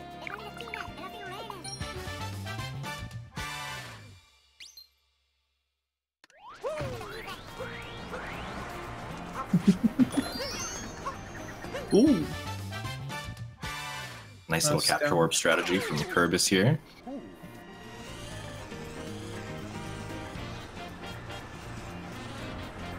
Oh. Having a little bit of trouble with RC car movement there, but, you know, making it work. Going into the shop, I'm not sure if maybe this is just part of his route, or if this is what he does. This is the shop of defeat. This shop is... Okay, so... There is a trick in Lost where you can get a moon with a... there is a moon called Twist and Turn Up Treasure, and if you... the typical way to get it is you have to bring a Wiggler all the way across Lost and grab a key, which unlocks a moon, which is obviously very slow. But you can bring a Glydon over, and you can plop him up, and then you can just grab the key with Mario and walk back to the Glydon before falling into the poison, and it makes the moon fast enough for Darkside. However, if you do not want to do that strat because it is quite difficult, you can opt for the Metro shop, which is slower, but it's not so much slower that the key moon is not such a big time save that it's needed. Right. So opting against getting the key moon essentially means going for the Metro shop. Yeah. It's most people won't go for it because it's just not really worth it. But it is swaggy, and as we've mentioned before. And I feel as one of the few that does do it in runs, I will call it the shop of shame. I don't believe Kerbis actually does Gladden in this route, so I do believe he just does Metro Shot. I think you're right. Also, I've never seen anyone do what Aggron just did there, hopping out of the pylon early. Looked very scary. Yeah, I've heard of such a thing, but I never have bothered to try it myself. Yeah, he kind of hopped out a little early and just dove over to Peach, or dove into a roll to Peach. It was definitely faster, just looked quite scary. Because I guess if you would dive out a little bit too early, you're gonna bonk, and it's gonna be a really sad time. Yeah, that's gonna be a yikes for me, dog. But, Kerbis hopping all the way across there, that's something I haven't added to my own runs yet, just because I don't really trust it. I would recommend, I used to not make that. You definitely have to shake, though. Or shake launch. With that, it's pretty lenient. One thing I noticed that Kerbis, I think he was trying to grab that checkpoint, but he missed it. I'm assuming he knows he's fine, though. If he's just not going to bother to hop out to grab it. Yeah, otherwise he would have gone back.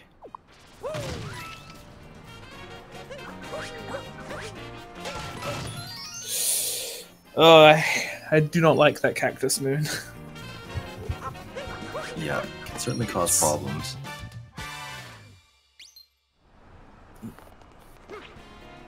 Like, I've had it happen to me.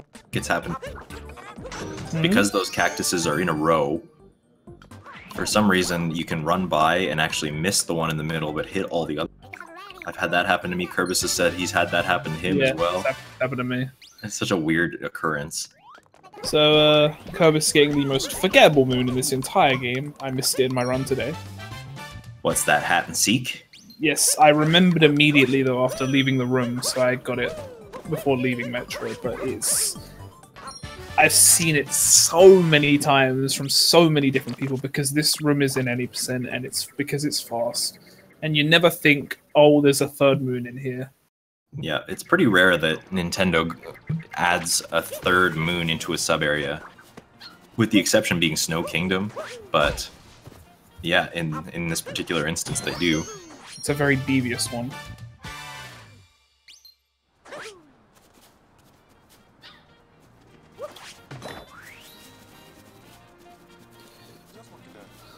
Definitely one that I just need a sticky note when I go into that room. Yeah. Hat, it just says Hat Guy. You're like, oh yeah, Hat Guy. Oh yeah, my friend Hat Guy. Just chilling. What a good guy.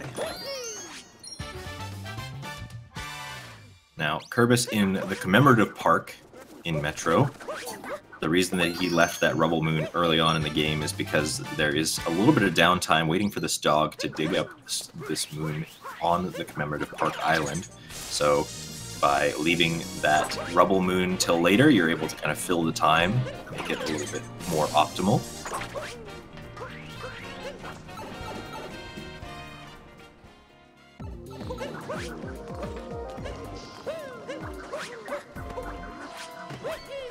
This is one of my favorite sub-areas in the game. It just feels very satisfying to do it fast.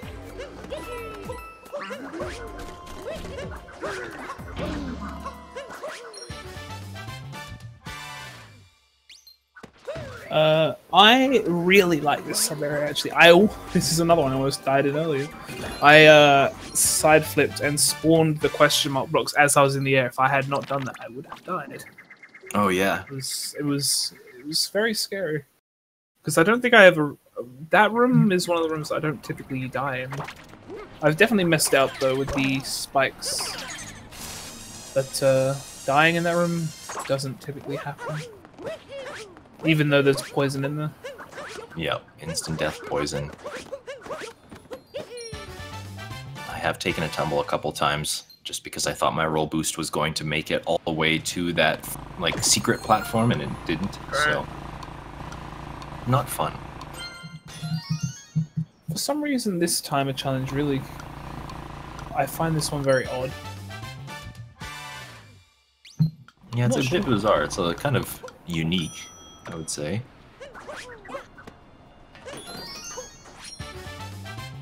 Now Kerbis going for this strategy here where you use the scooter from the timer challenge, drop it on a ledge below. There's a guy waiting for somebody to park their scooter there, so we're going to grab a quick moon from him. But in the meantime, you also grab a moon that is in the dumpster on the way down. Just a small optimization there as well. Kerbis not getting a triple jump there, accidentally not setting himself up very nicely, so we're going to have to play this safe. Good backup thinking from Kerbis here to make sure he doesn't fall off of the city.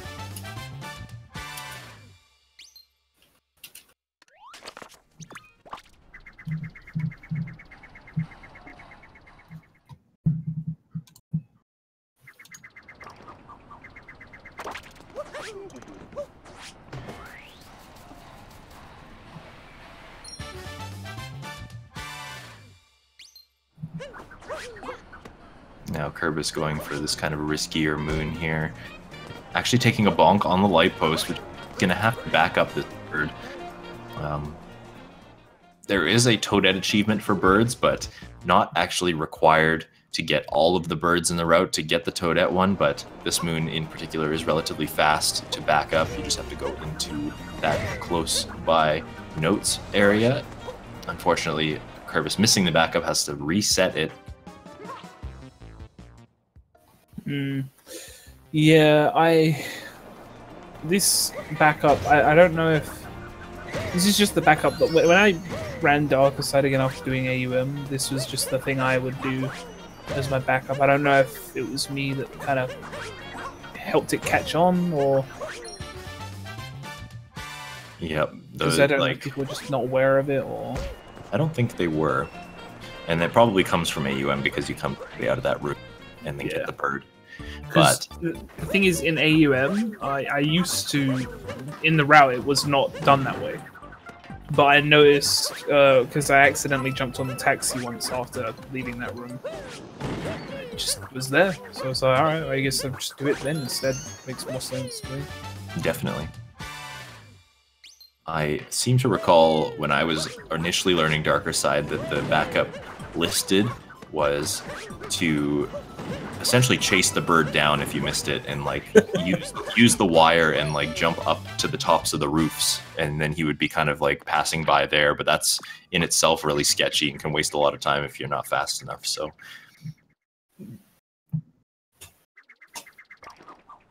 just imagine chasing down the bird, because that's always one of the most fun things. yeah, this kingdom actually has another good example of upcoming. If you miss the long jump to get the bird in the Light Kingdom that is upcoming here, then he starts flying around, and it can be kind of funny to watch somebody try and chase it down. Yeah, I've recently seen that, actually.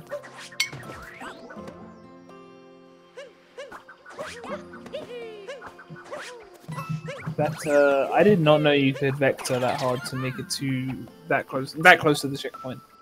The setup did look a little bit slow in my opinion, but very interesting knowledge indeed. I couldn't see the bird quite well enough. I'm not sure how many bites that ended up being, but it didn't look too nice. I think it was 3. Yeah, not having the best fish luck today.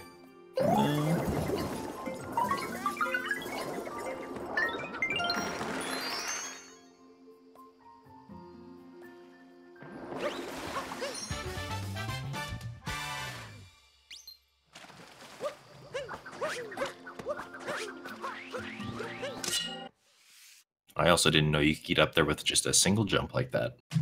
We're learning. I do a cap return. Oh yeah, that'll do. I tried to avoid wall jumps.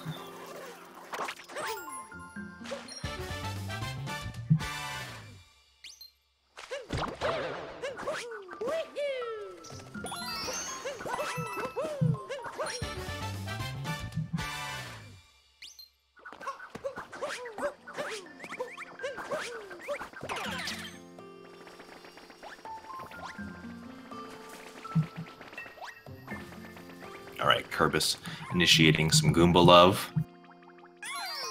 And then, on to the best sub-area in the whole game.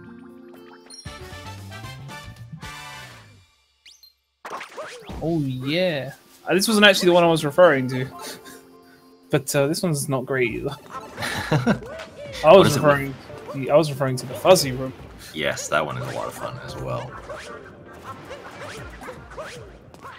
And this one has some pretty risky fast strats that you can see Kerbis is going for here, attempting to get the fast cycle, actually missing the dive on the poison wave there.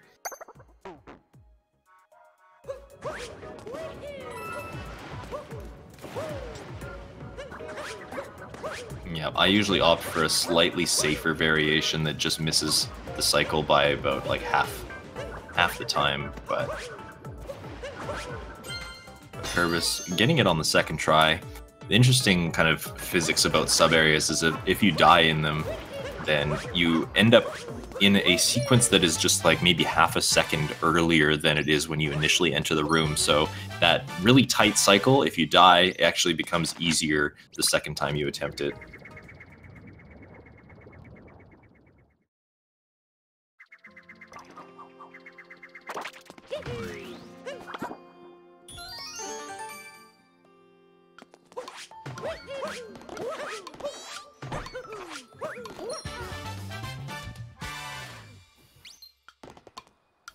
Now Kerbis making quick work of the rest of Lake Kingdom here. Just got to make a kind of a lap around this main area, gathering some quick moons along the way. Princess Peach just chilling, hanging out, having a good time. AwesomeAggron looks like he actually missed the timer challenge in this crowd room, trying to go for the cap buddy. So you're gonna have to redo that one.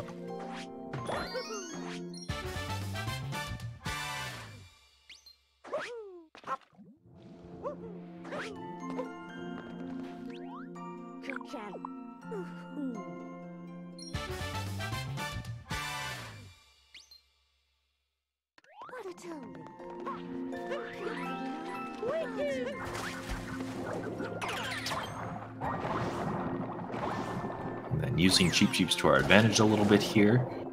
Gonna go visit Captain Toad and grab another quick moon, just kind of chilling out in the open. The real advantage to Darker Side being that once you've opened the moon rocks, it opens up a giant moon pool. One of those moons, or a lot of those moons, are typically ones that just kind of sit out in the open as well. So that makes for very quick moons. There's not really any kingdom that we enter that we don't activate the moon rock, because there are just so many quick ones hiding behind that barrier.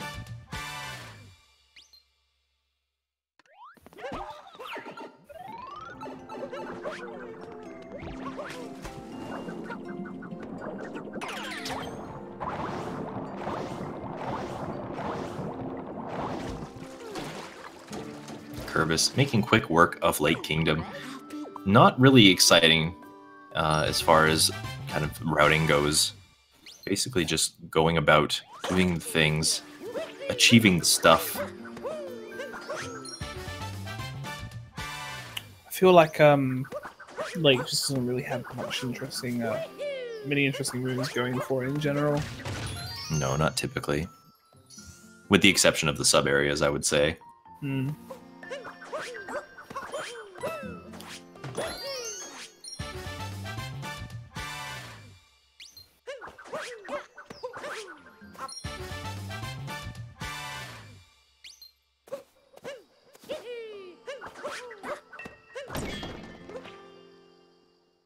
Alright, Kerbis approaching that other sub area we were talking about. Super fun one.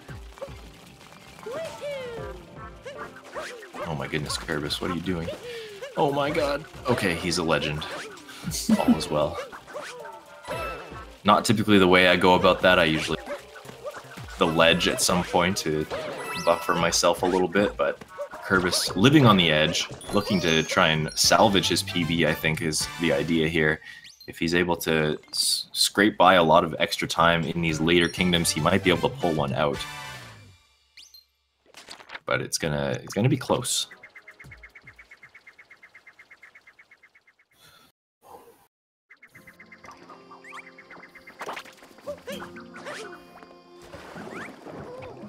And on to luncheon.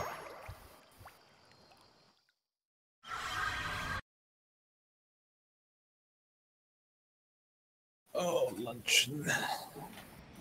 Luncheon, luncheon, luncheon. This is not a fun place to be. Yeah, it's pretty scary. There's definitely a lot of things that can go wrong here. One jump in particular I'm thinking of. Yes, and we will see it in our second visit to luncheon, which is this one. Right before we leave, in fact. Uh-oh. Kerbis not setting up his camera very nicely to capture the bunny, but at least it kind of worked in his favor. The bunny hopping back to the platform, giving him a second chance. And now some risky maneuvers going across the pillars here. This movement here, rather reminiscent of any percent. Going to be roll boosting off onto this platform here, grabbing the checkpoint, and then grabbing one moon on this salt pile island, and then capturing a Podoboo shortly after and breaking open the moon rock.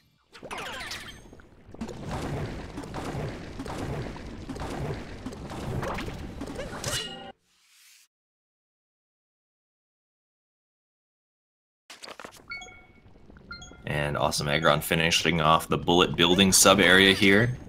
After this, he will be making his way to Lake Kingdom as well. Now, a whole kingdom and a half, I would say. Oh my goodness, what are you doing, Aggron? I have never seen that movement before. That was slick. Doing a roll boost off of the hat in order to get up over here. Very stylish. Definitely beats having to deal with those clinging poles because they just do not work the way that you want them to ever. So, might start adapting that. Yeah. You actually can do a triple jump as well. It's awkward, but it can be done.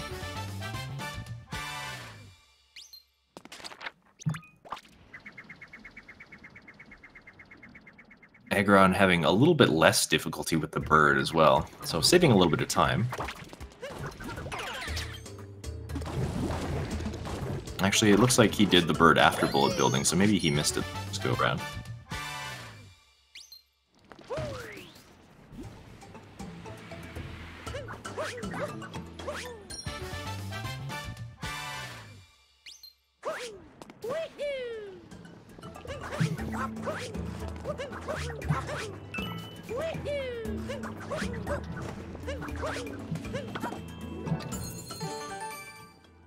Alright, this here jump is what we were talking about earlier, a very scary portion. So after accomplishing this timer challenge, Kerbis is going to be hopping back floating platform again and using the timer challenge to his advantage here to make this jump across the gap. Basically, timing your triple jump perfectly that you get Cappy right before you touch the lava and then across the gorge to Captain Toad. Very nice.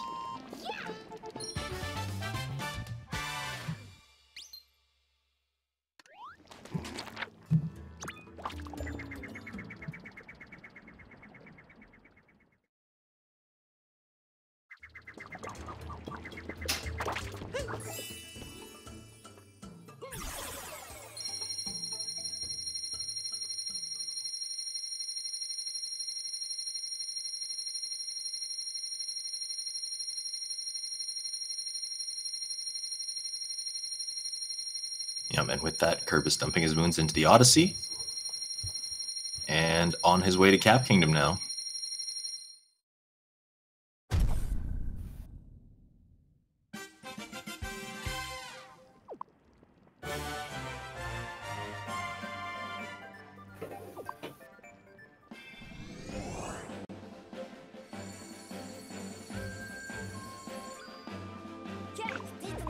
Oh.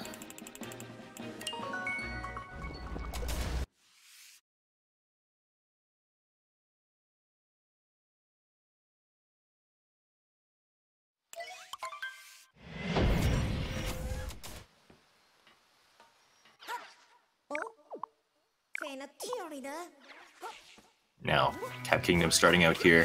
Kerbis is going to be going for a particularly scary jump over to the moon rock. Initiating it with a triple jump. He's a triple jump heathen, and he has paid the price. Yep, Okay, I do not like that way of going about that trick at all. I'm a long jump player. He I does am a not long like jump that. boy as well. He does not like the long jump player.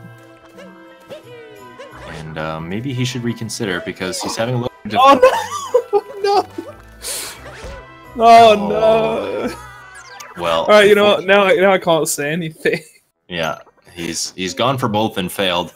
So honestly, Kerbis continuing the struggle here. I don't know if he knows he's ahead, but he's definitely committing. There we Yeah, go. there we go.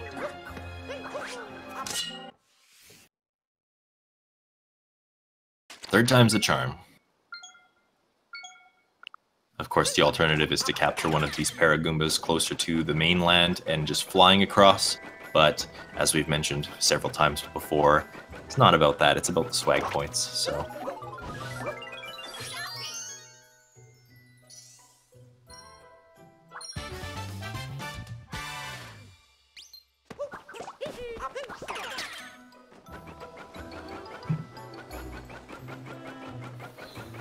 Huh? Do you have to hide there?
So, Kerbis is the room. Oh, that was like practically in sync.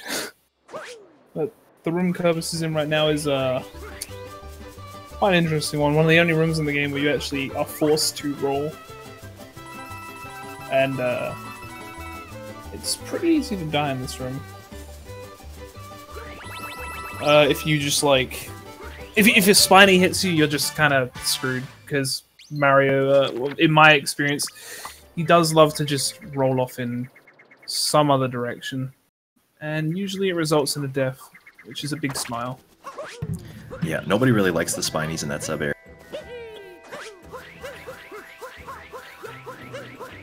Or spinies in general, in fact. Spinies are not friendly. I think we've had enough. I think we've flamed the spinies enough today. Oh, okay. I wasn't sure what the threshold there was, where the line was drawn, but I'm glad we've met it. When you said no one likes the spinies, I think that was a bit much. A bit insensitive, I think. You have to issue a formal apology. Alright, I'll have it written and sent in the mail.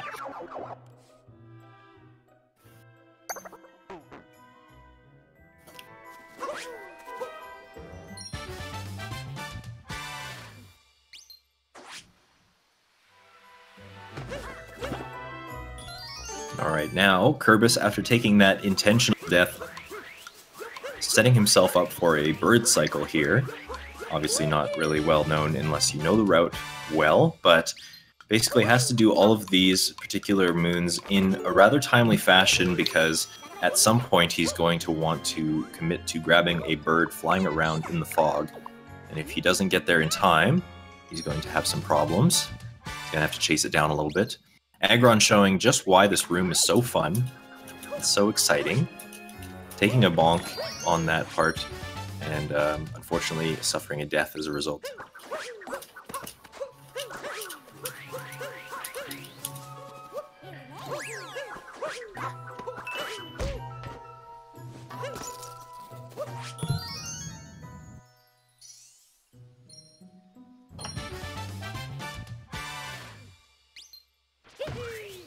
Alright.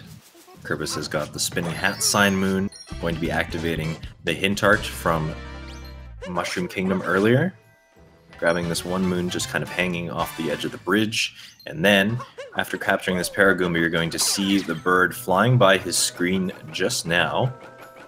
He's actually on wicked pace to capture it, and nabs it easily.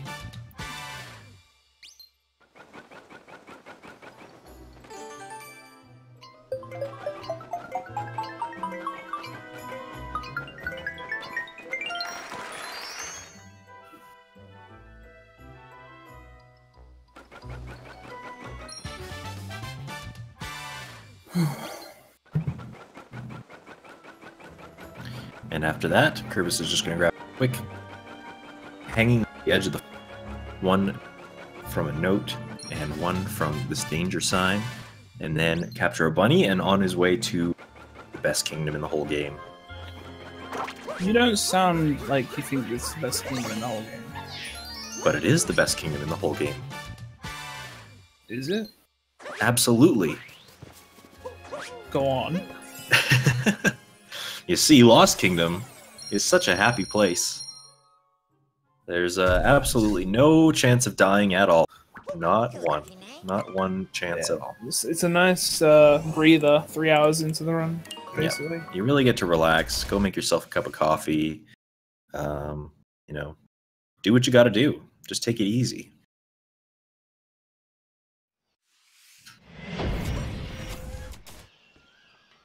And by that, I mean the exact opposite, in fact.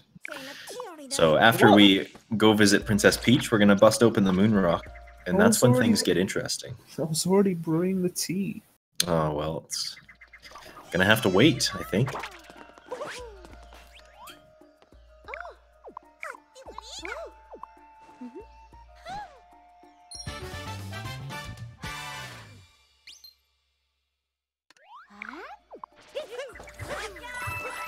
So, Lost Kingdom, of course, having this instant death poison surrounding every nook and cranny.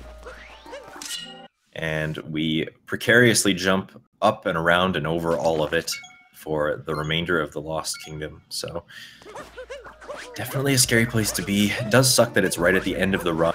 You could be on wicked pace and then suddenly lose a bunch of time just to this kingdom alone.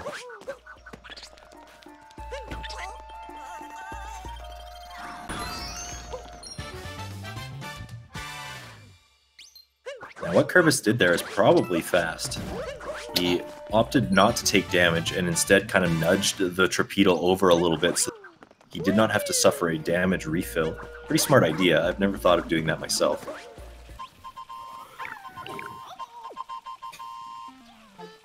I guess you found the key to bopping him. Just gotta nudge the Torpedo. That's all you gotta do.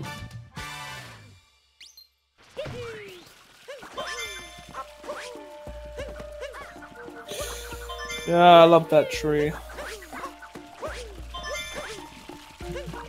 Wow, Kerbis playing it real risky here. Going for some tricky dives.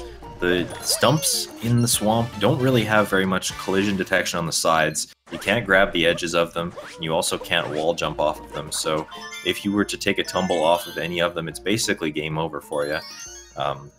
Kerbis not afraid, though, going directly for the dives. Aggron taking a death. I did not see where he was, but I would assume it was probably Captain Toad. Yeah, it would appear that way. He is going to be doing the roll boost off of the top here to get over to Captain Toad.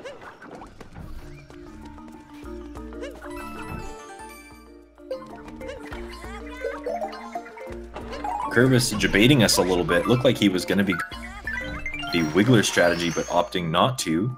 Anyways. Nah, he didn't get me. He captured the big chomp. True. There's no way. He thinks he's trying to fool me. It's not gonna work. Now, if you capture that Wiggler, does that mean you don't have to capture the big chomp? Oh yeah, because then you're getting an extra capture. That's true. Oh no. Oh! That might actually still work. Unfortunately.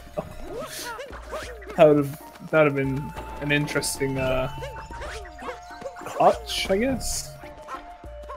Well, I don't even know if I call it a clutch. It's just been an interesting turn of. Oh no! He's doing it again! Oh boy, Kerbis. Unfortunate mistake there. kind of relying a little bit too heavy on Cappy's abilities, I think, there, and forgetting he can't use Cappy when Torpedo's got him. Aggron. Aggron do this strat even I don't do. Because I don't like it. This is so I'm guessing the coffee is out of the question now. Yes, I think it's far too late for the coffee in this situation. If Kerbis was trying to make a pot of coffee right now, it'd be spilled all over the floor. There's a big disaster, huge mess everywhere, mass hysteria.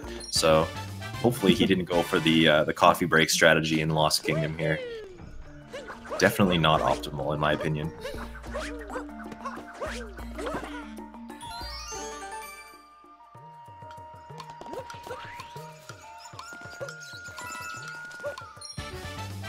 Initiating a timer challenge, getting one moon kind of between.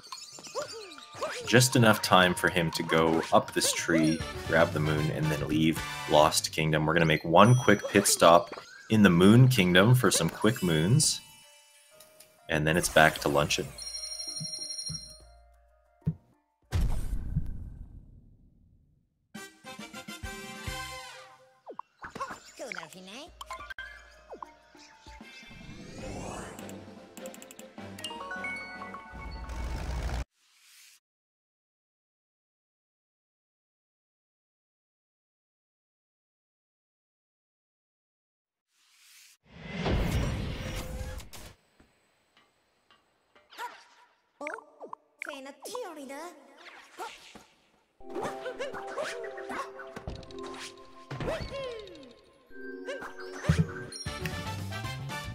Alright, now the only reason we really come back to a bunch of around the Odyssey that are very quick to gather.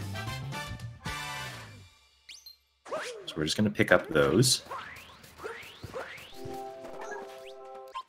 Including one hint art that we looked at in Cap Kingdom and the Tourist. So by looking at the hint art in Cap Kingdom and by activating the Tourist and sending the Tourist off to Mushroom, it does make a Moon revisit worth it to kind of set up for the future.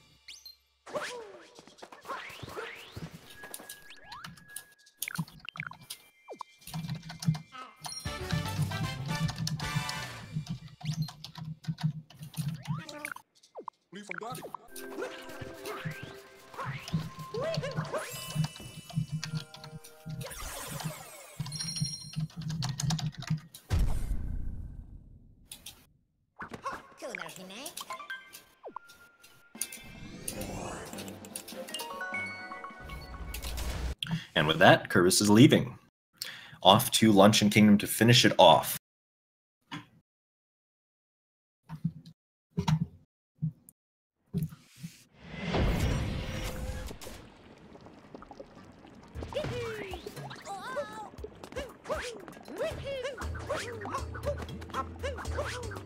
And on our way now through the rest of Luncheon Kingdom. It used to be that we would just complete all of these objectives in order, and then instead of going back to Luncheon, we would just go directly to Mushroom at the end. But doing it this way saves us a little bit of text boxes, saves us a little bit of time, just kind of reorganizing all the moons. You notice that AwesomeAggron here is actually going for that Luncheon combined route. That's why it looks like he might be ahead in this particular section of Luncheon, but in fact he also has to do all of the smaller kingdoms as well. Still Cap Kingdom, still Lost, still Mushroom, and still Moon rather. So he is still quite a substantial amount of time behind.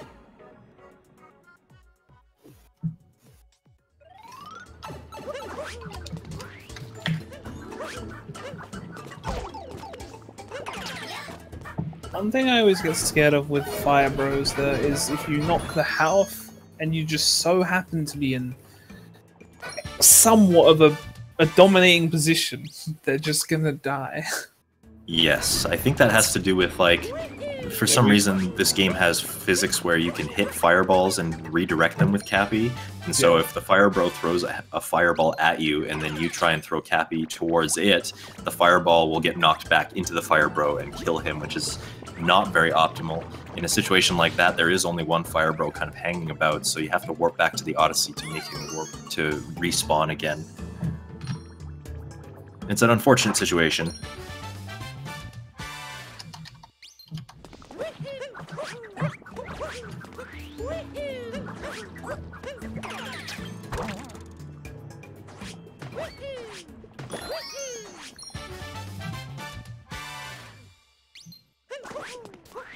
See, now that what Kerbis just did there, I need to do that. I always take the wall jump. Yeah, because I always think I'm gonna bonk.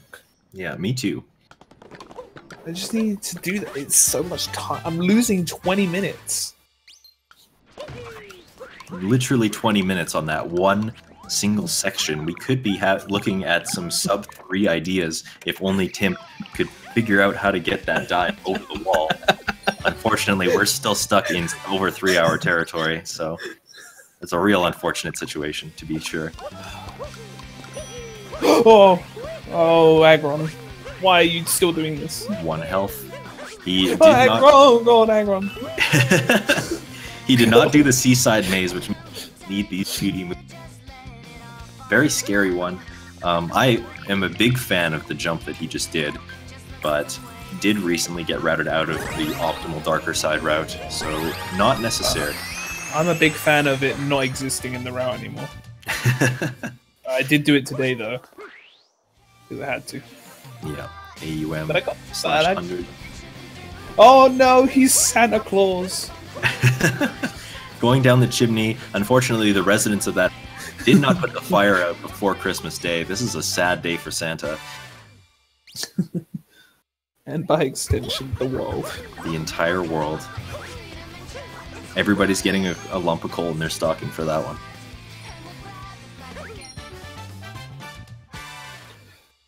I thought... Is this normal? I guess, right? I don't remember the old route. Yeah, so Aggron finishing up lunch directly to the Odyssey and just dumping the moons here, and then he goes to Cap.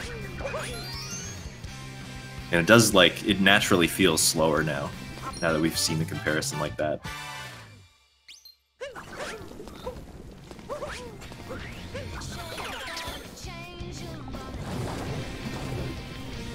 Kerbis just doing a quick lap of this back part of Luncheon now. Got a couple quick moons to get along the way before he makes his way to that island across. He will be jumping into the painting shortly after, finishing up Mushroom, which is essentially just Toadette at this point. And then he's on his way to his final destination. Final destination? Did someone say Final Destination? Well? Coming out in 4 days. The event of the century. Wait, are you telling me in 4 days? In 4 days? I think it's 4 days, right? Katamari Switch is coming out? That's the one! The Aggron. Final Destination.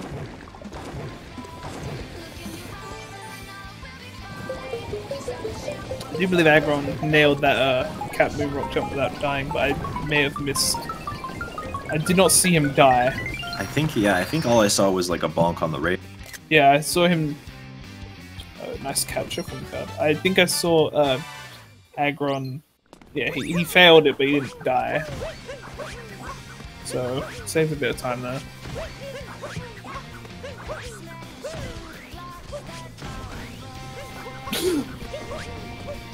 Kerbis has made me gasp more times in this race than ever.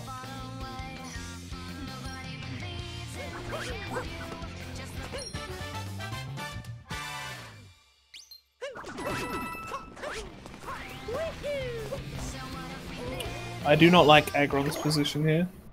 Seems good though.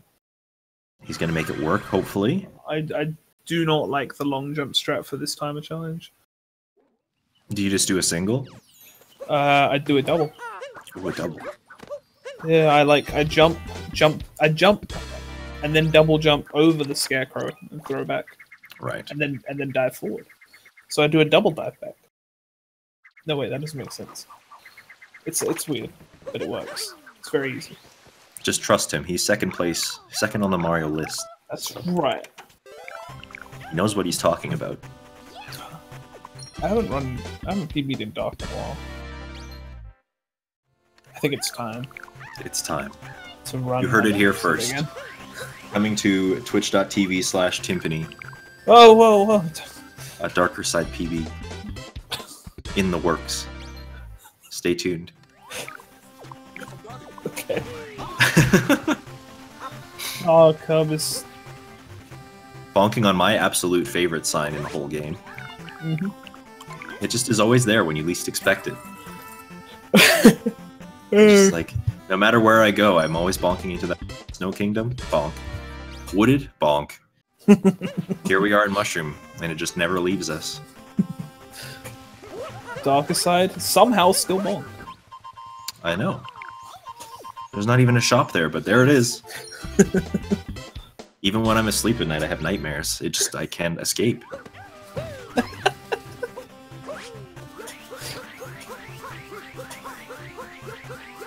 So, Kerbis, choosing to do all of the Mushroom Kingdom stuff early on, so all he has to do is capture this rabbit, capture these seeds, and then he will be doing the most exciting portion of the whole run.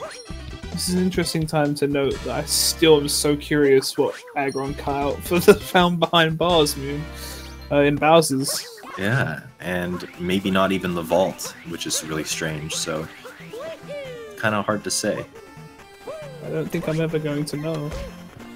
Oh, bonk. Actually, Now- did he do it instead of Metro Shop? Maybe. Maybe? Now, an interesting thing is the reason that I personally do this Mushroom Kingdom stuff later on is for the exact reason that Kerbis just experienced there. So, if you approach that castle door too early, even though it looks like it's open, the hitbox for the door will still remain closed until a certain point. So, by approaching from the back, typically the door opens a little bit faster for you, and you don't have that problem. But that, I think, more or less comes down to personal preference as well. I think you need to be a bit more patient. But you gotta go fast. Well, yeah, but sometimes going too fast is bad. I mean, I suppose so. But why go slow when you can just go fast?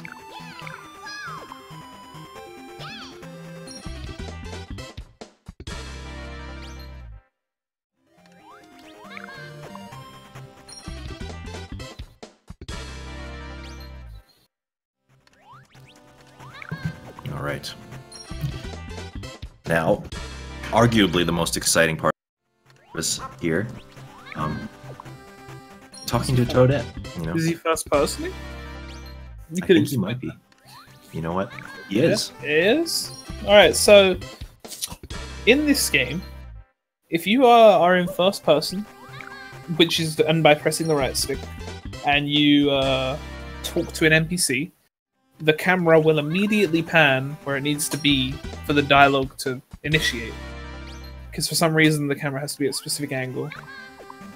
And it actually does save time to do this. And it's weird.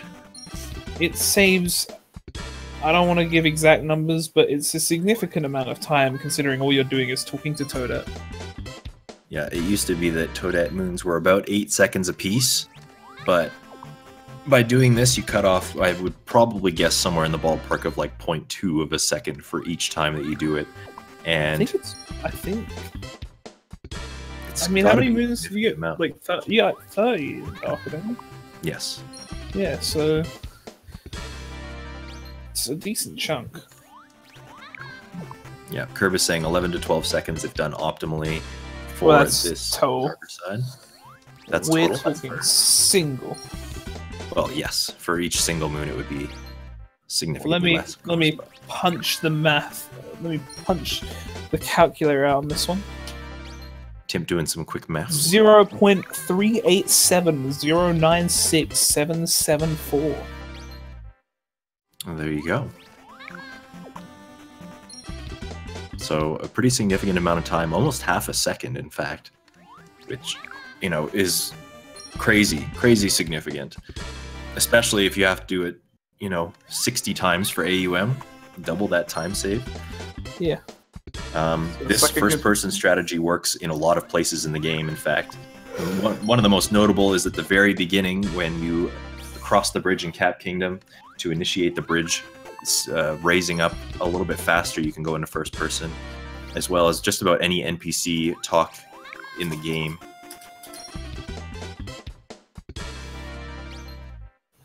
Aggron taking a little bit of a break, it looks like. Just hanging out. And stopping the timer. Wait, what? Oh. Not sure if this is a forfeit from Aggron.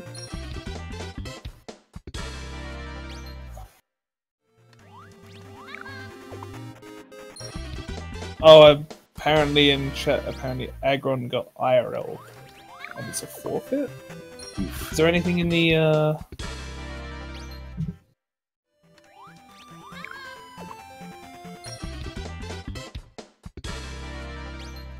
I mean, I believe the stream. I would assume the stream is down because the A button stopped flashing, so I'm assuming it's just dead.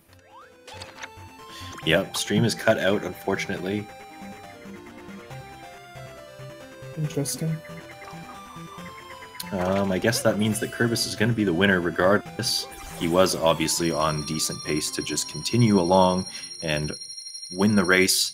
I think we might as well just let him continue, I suppose. He does have his 500 moons in the Odyssey. Might as well give you the grand finale that you guys deserve.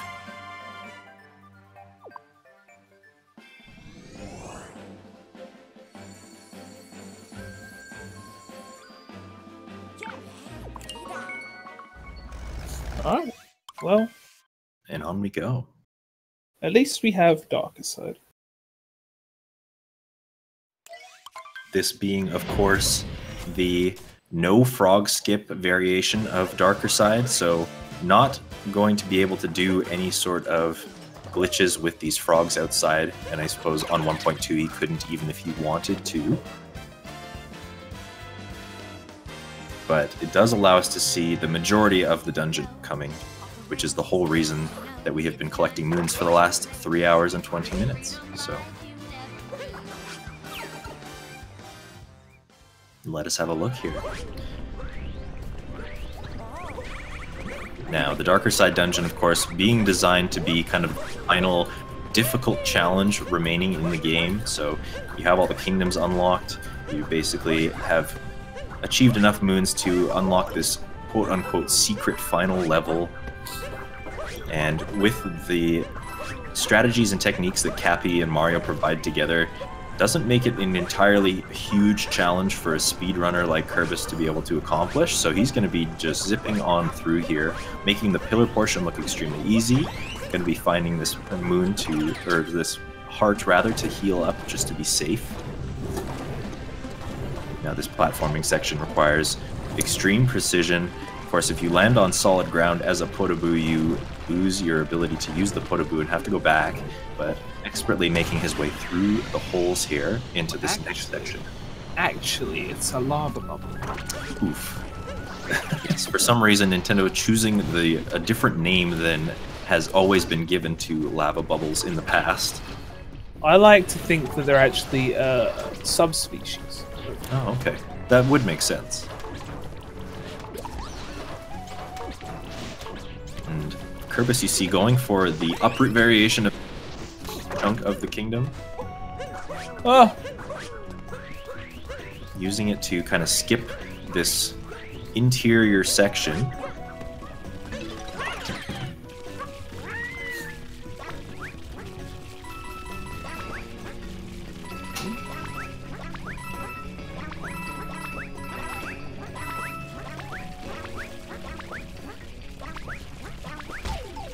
Now, what he's doing might look kind of silly, but is actually faster. Every time Yoshi kind of clings to a wall with his tongue like that, he raises slightly, so it kind of helps to boost the speed of the actual platforms.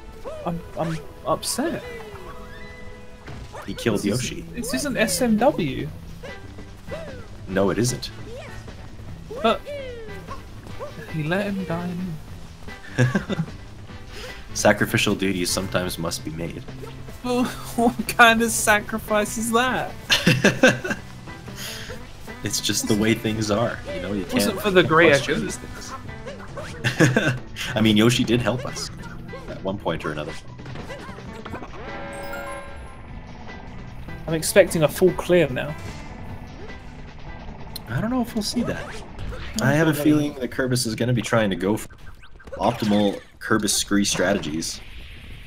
I like to call this the Krakraw special. Krakraw special. Entering that first tornado and shaking as he entered in order to get an optimal height to allow him to skip this entire upcoming section entirely. I'm actually quite surprised he didn't go for another updraft, because this is quite low. It is quite low. It should be good, though. Yeah, I just thought you might want to try and go over the top.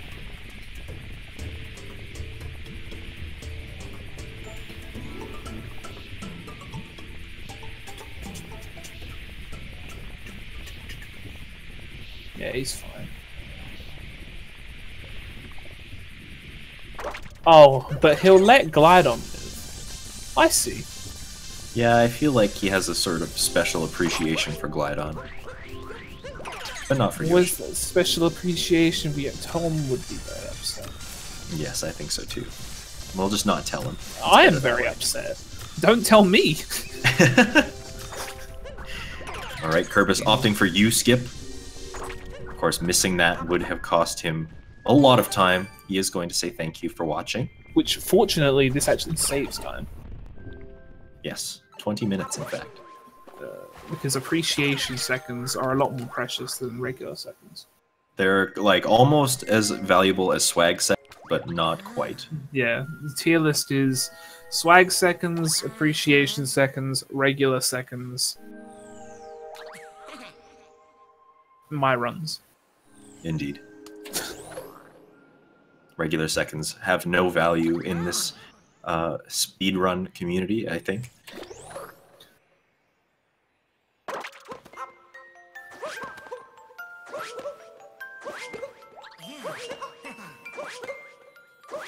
And the final climb. Of course, if this were in English, Cappy would be making us cry uncontrollably. I'm crying in Japanese. I don't know what that would sound like. Probably the same, hopefully. Yeah, I believe it's the same. Yeah. And you know, after we wiped away our Japanese tears, we see the result. Kerbis 3:25.04. GG's. Going to be the victor of this one. Unfortunately, Aggron not being able to finish his race. But, you know, well done for Kerbis here. Going to be moving on. Aggron not done yet. Does have an opportunity to make some progress in the losers bracket. So, best of luck to him and Kerbis both in their endeavors. Oh, he's actually here. Is he actually here? Yes, Kerbis is here. Well, would you look at that? How do you feel? That run was well, actually that run was my best pace ever out of the early game. It's out of Moon 1 by 12 seconds. Wow. What was it? 120? It was a 129. 24. 24. So yeah, my best run ever up to that point, and then it was my best run ever still up until Seaside 2. Then I fell behind that, and then like from Metro to the end, I just spaghettied everything. Still, definitely gonna be do a PB soon at the rate you keep getting, being ahead of early game. Yeah, my early games have gotten a lot better recently. I think just got to iron out some consistency stuff in the back half, but yeah, just a couple kingdoms at the end, kind of trouble with. But I'm happy with that. Well, I enjoyed it. I learned. I actually learned quite a few things. Yeah, that's the thing about Darker Side is, I always say that like you can watch runners of almost any skill level, and even if you're like the record holder, you'll still learn something if you've never watched that person do a run before. Everyone Yeah. comes up with their own little bits of movement that you might like better or might be faster objective. Yeah, I think that's definitely a general thing for any kind of longish run. Yeah, nobody does everything entirely optimally, so it's nice to see like little personal variation in strats.